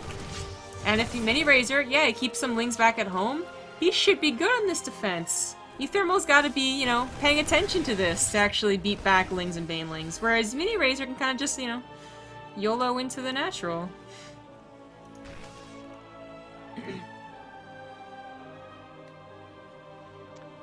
That's quite a few lings. I guess for Mini Razor, he's got a... There we go. The attack commences up north, actually, while this goes on. So maybe he loses his third for it, but it's a larva factory at best outside the natural Shiny. base. STV's trying to run away before it's too late, but the Banelings roll right in. Mini Razor, however, gets focus fired. And without more Banelings, he can't bust that second layer of wall. Yeah, and he didn't leave a ling on top of them so they wouldn't rise up again. He gets the third base and he's gonna go home with the rest of the Marines. This has gone pretty bad for Mini Razor. Changarang! Patterson being pretty happy. I am champion. True dat. Mini Razor's attack has not worked. He has one more chance. I don't think he can do it though. Like, Euthermal didn't put back the SCVs to lose them. He's gotta get through one. Oh, he's just losing so many Banelings. There's not enough Banelings to bust it! Oh god. Well, that's it. I think with a very key defense, Euthermal's team has done it. Team Changarang, carried by Chang. So many But games. finished off with Euthermal. I love this. Is a great Terran sandwich too. You had Xenocider start off the day strong, 2 games. Euthermal finish it with 2 games. That's the type of Terran play I like to see. Yeah, we're gonna go to a quick commercial break now before we say our goodbyes, so see you guys soon. Welcome back, everybody. Hello. We are done for the day. No, we're not. You didn't play commercial break because you thought we were on a delay. Oh, fuck. So I just played commercials. Damn. So we'll be back again in a second. Ah. I'm not even muting us. Fine, I don't give a fuck. Why won't you look at my butt? Stupid delay. Stupid us being used to be professional fucking stream. I'm so upset right now. I want to just be done with this.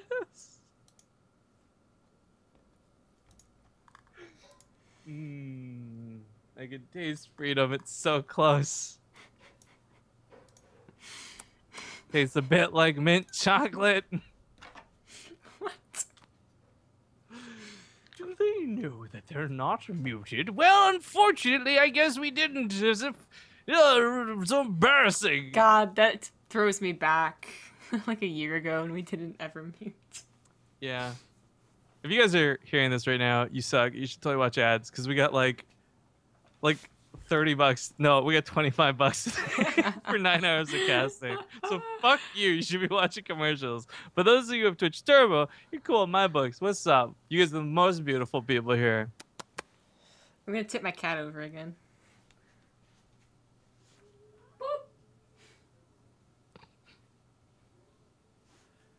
Okay. Are you back soon? How long's left? 30 seconds. Ah, kill me! Oh, you're so cute.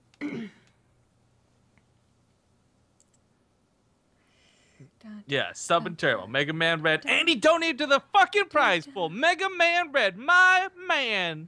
Mega Man. And there's the stream shooter, you thermal. CK Walsh. Prince Morganti. Okay, we're coming back. Hey guys. Hey We haven't guys. seen you in a while. We haven't seen you in a while.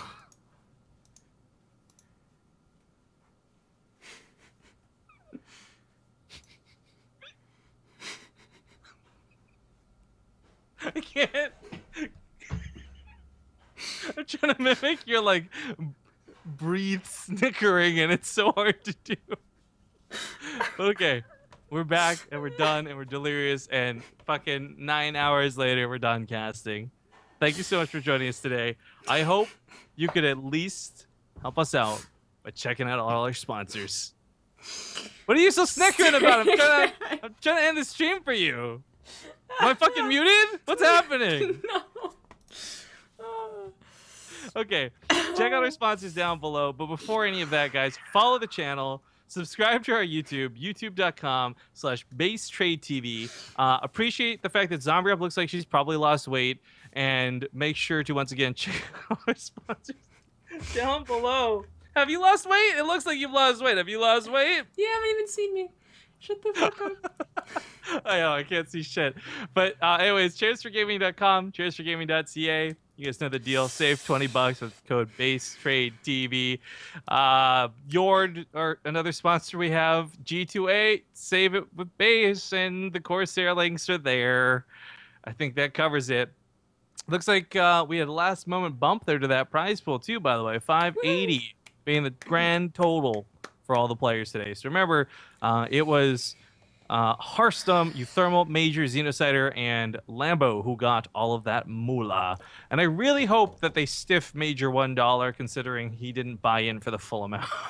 Everyone contributed $25, but he put 24. That son of a bitch.